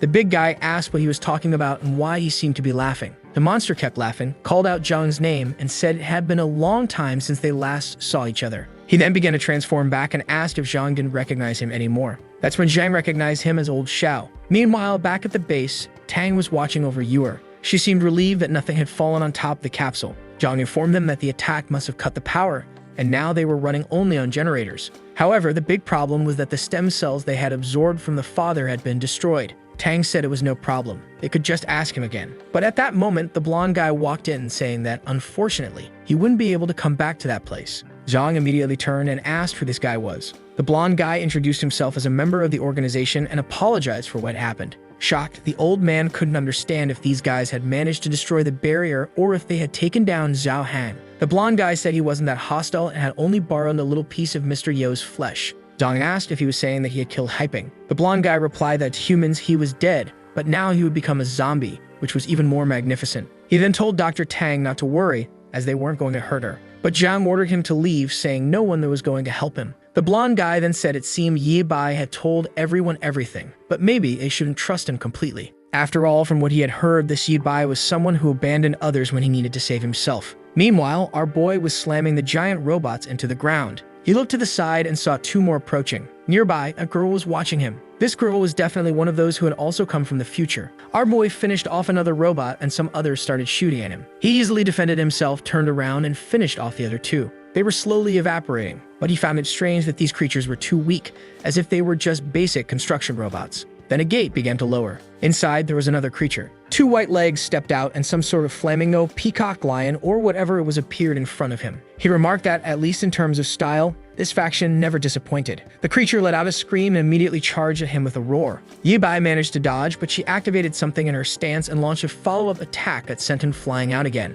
Man, the monster kept sending attacks while he dodged. Then she activated something in her eye and aimed it at him. There was some sort of slowing light and he didn't even need to look directly into her eyes. While he was paralyzed, she launched a barrage of purple fire. Unfortunately, he couldn't dodge in time and the boy was burned. Back at the base, Zhao Hang asked why that guy was still alive. But Bluebeard said it was the same thing he wanted to know about Zhao Hang. He insisted, asking what was happening and why he was with this group. He asked if he had been the one who betrayed them and caused the deaths of Xiao Qi and Ah Kun. Bluebeard said he was involved, but he hadn't done anything on purpose. The big guy then shouted, asking why he had betrayed everyone when they had trusted him like a brother. Bluebeard responded that their thing of stealing from the rich to give to the poor was eventually bound to fail. On what was supposed to be their last mission, they were discovered by the police. However, thanks to the new organization, he was saved in time and managed to rescue his friends who were injured while Zhao Hang disappeared. The big guy asked if he had managed to save Ah Kun and Xiao Qi and if they were alive. Hesitant, Bluebeard said yes, everyone was safe and they should join forces like before. But the big guy shouted, asking what kind of joke this was. He already knew that the organization's plan was to eradicate humanity and create a world only for the transformed. Now he was sure that not only had Bluebeard transformed, but he had probably done the same to their two old friends. Bluebeard responded that the past life was behind them. They couldn't continue living like that forever. They had no identity and were hunted by everyone. But now, in this new organization, they were superhumans and could change humanity. At that moment, his tail got slashed. The big guy had hesitated but still cut off a piece of him. Once again, he demanded that Bluebeard tell him if Ah Kun and Xiao Qi were okay. Bluebeard's expression changed and he said that the big guy was just as annoying as always. He flew off and warned that if the big guy didn't want to talk, he would take him to meet them. Back at the base, the old man told the blonde guy that Yi Bai was strange, but he was sure that the boy tried harder than anyone else to protect Yuer. Stong pondered for a moment and asked how they were going to explain this then. Why was the little girl trapped in a capsule for creating superpowered people? He then said he understood that Yi Bai wanted to create psychics who would obey his every command, and it seemed like Yi Bai was hiding his identity as a mechanic very well. He then went to the computer and mentioned that these so-called apocalypse mechanics were fanatics for black gold. They were experts in experiments involving human bodies.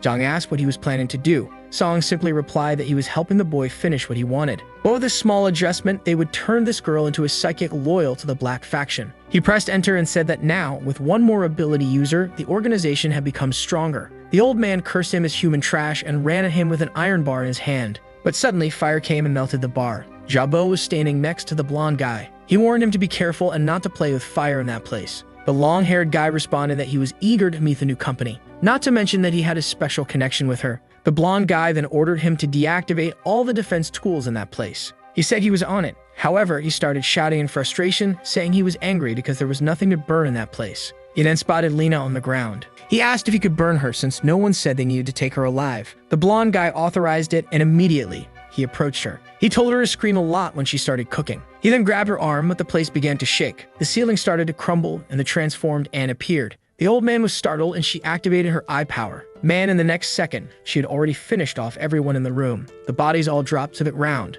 Zhang thanked her and told her to take care of those bastards in the lab. Tang rushed to the computer to try to undo the changes Song had made but wasn't succeeding. At that moment, Anne activated her power again, this time toward Eeyore. Tang was impressed and asked how that power seemed to be weakening the strength of the black metal. Since that was the case, she asked Anne to keep doing it to slow down the mutations. She remembered that Ye Bai had told her to activate the backup protocol in case of an emergency. But then, out of nowhere, a blue slash hit Anne in the back. It was the damn Yufeng who said it seemed he had found the person the organization was looking for. He said another slash, but this time Anne dodged it. She activated her big mouth and shot water at him, but he moved to the side. However, the exchange of attacks caused Tang's pieces to fall all over the floor. Back at the enemy base, the creature had just set Ye Bai on fire, but he defended himself with a barrier, saying he was spending too much energy in that place. It was time to finish it in a flash. He pulled out the blowtorch from his hand and aimed it at her. The creature caught fire and tried to use her eye attack, but he dodged it. He launched 2 torpedoes that hit beside her foot, and by the time she looked, he was already coming from the side. He slashed one of her legs with a chainsaw.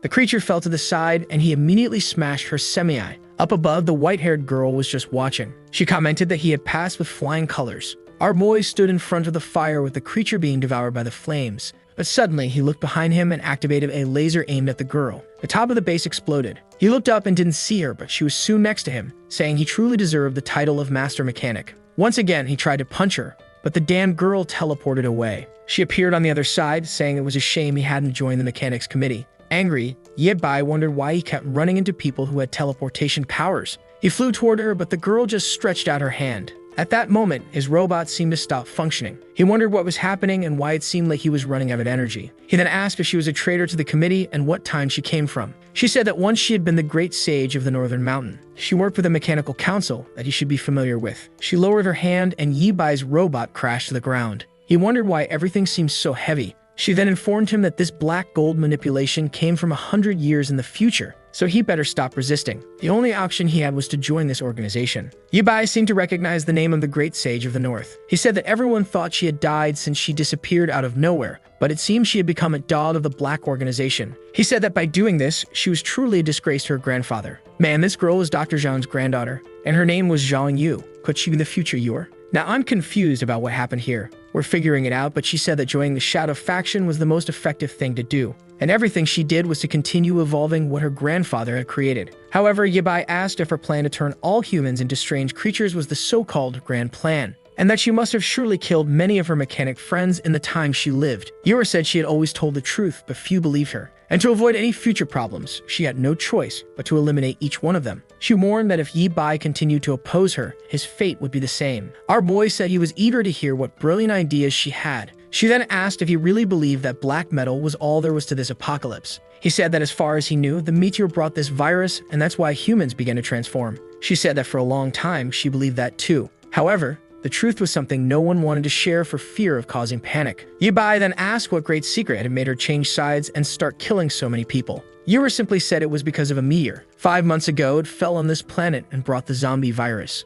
But in 100 years, another meteor just like it would arrive, only this time 10,000 times larger than the first. She explained that the first meteor came only to gather information about the planet, and the second would be the real attack. Even combining all the weapons they had on the planet, it was impossible to stop a meteor that size, especially a radioactive one. And considering that in the future, the war on the planet had left them without any aerial control, they were defenseless. As a last effort, the committee had an epiphany and began building ships to flee the planet. But by luck, she had found the same time travel machine that Ye Bai had used. Even though the limit of this one seemed to be the consciousness of 2 people, it was more than enough. Angrily, he asked if everyone was going to die. Why was she trying to turn them into zombies? Yor explained that from the moment the first meteor fell, it was inevitable that everyone would eventually transform into creatures. She had only accelerated the process by distributing black gold. To save humanity, they needed to gather all the superpowered people and stop the disaster that was coming. Meanwhile, back at the base, Anne was fighting Yufeng. Zhang was under the rubble when Dr. Tang, unconscious, appeared. Suddenly, Song started showing up, saying that was a close one. He said risking everything like that was madness and asked if everyone was okay. He began pulling Zhang out and said it was good to see he was still alive. Then he mentioned that he needed to take him alive since that was one of his granddaughter's requests.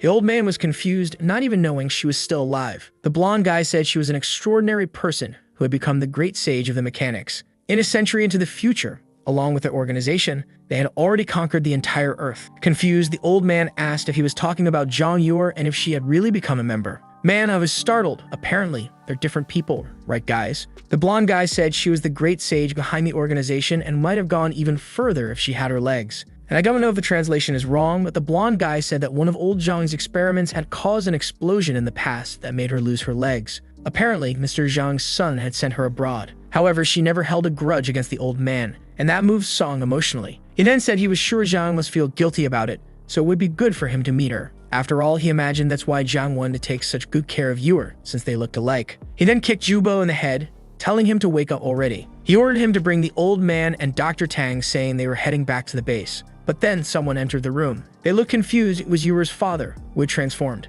The blonde guy quickly told Jubo to finish everyone off and take them away. But Jubo was on the ground, terrified. Zhang's friend had risen, covered in filth, and was advancing on Jubo. He tried to throw flames, but the creature seemed immune. Zhang woke up and saw Xiaoxing protecting her once again. The blonde guy kicked Yuer's father, saying that at such a crucial moment, things couldn't go wrong. The old man called out for aping. But right at that moment, Yuer's capsule began to glow. Meanwhile, Lena was watching Anne, all beaten up outside, and Yufeng was taunting her, telling her to give up because she couldn't compete with him in terms of speed. Even poor Zhang was unconscious. Bluebeard said he had taken it easy on him, but it would be better if he became a superhuman quickly because he'd be much stronger. But then energy appeared on his back. From the middle of the base, a green laser shot up into the sky. Back in Yibai's battle, he told Yuer to stop making excuses. This idea of risking all of humanity for a meteor didn't seem logical. But she explained that the second meteor followed the signal sent by the first one, and that's why it was inevitable that it would eventually collide with Earth. They had no way to escape, and everyone would have to become extraordinary creatures to survive. Confused, Yibai asked what her plan was then. Was it to gather a bunch of black gold or create a bunch of superhumans?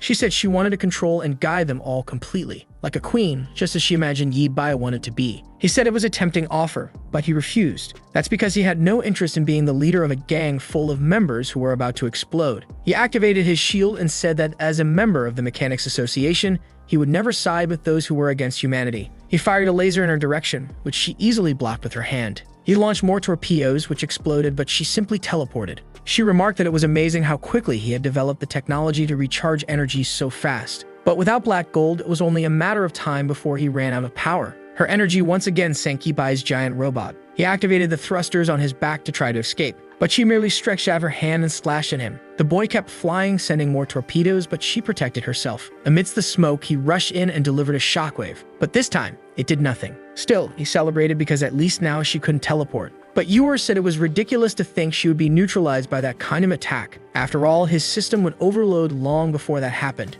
Yibai insisted, saying that if he could take her to the next life, it would be enough. But Yuer asked that his priority wasn't self-preservation. He kept attacking, saying he would never be controlled by others. Yuer then asked why he had joined the Mechanics Committee. He replied that at least the committee could distinguish between the horrors of humanity. They believed in continuing to search for a way to save the people on this planet. But she pointed out that so far, all he had done was get revenge on Ruoxi. The protagonist said that was fine because he had 100 years to figure out something more. She kept insisting, saying he should remember humanity's greed. But then the voice said it was ready. Both of them were startled and Yuer appeared flying with a butterfly wing in the sky. Yibai immediately recognized her. He asked why she had become an extraordinary creature. Yuer said it was ironic for him to talk about resisting powers when he himself had created a creature. However, Yuer clasped her hands together and purple energy began to flow from the other girl. The power was heading toward her and Yibai wondered why the black gold seemed to be dissipating. She fell to the ground, questioning how this was possible. Meanwhile, Yibai was trying to understand how she was able to absorb the black gold. Yuer explained that she could completely extract the energy from any zombie and that she could help everyone. Startled, he said, however, that she didn't seem to be doing well. The little girl responded that she knew her body wouldn't hold out much longer,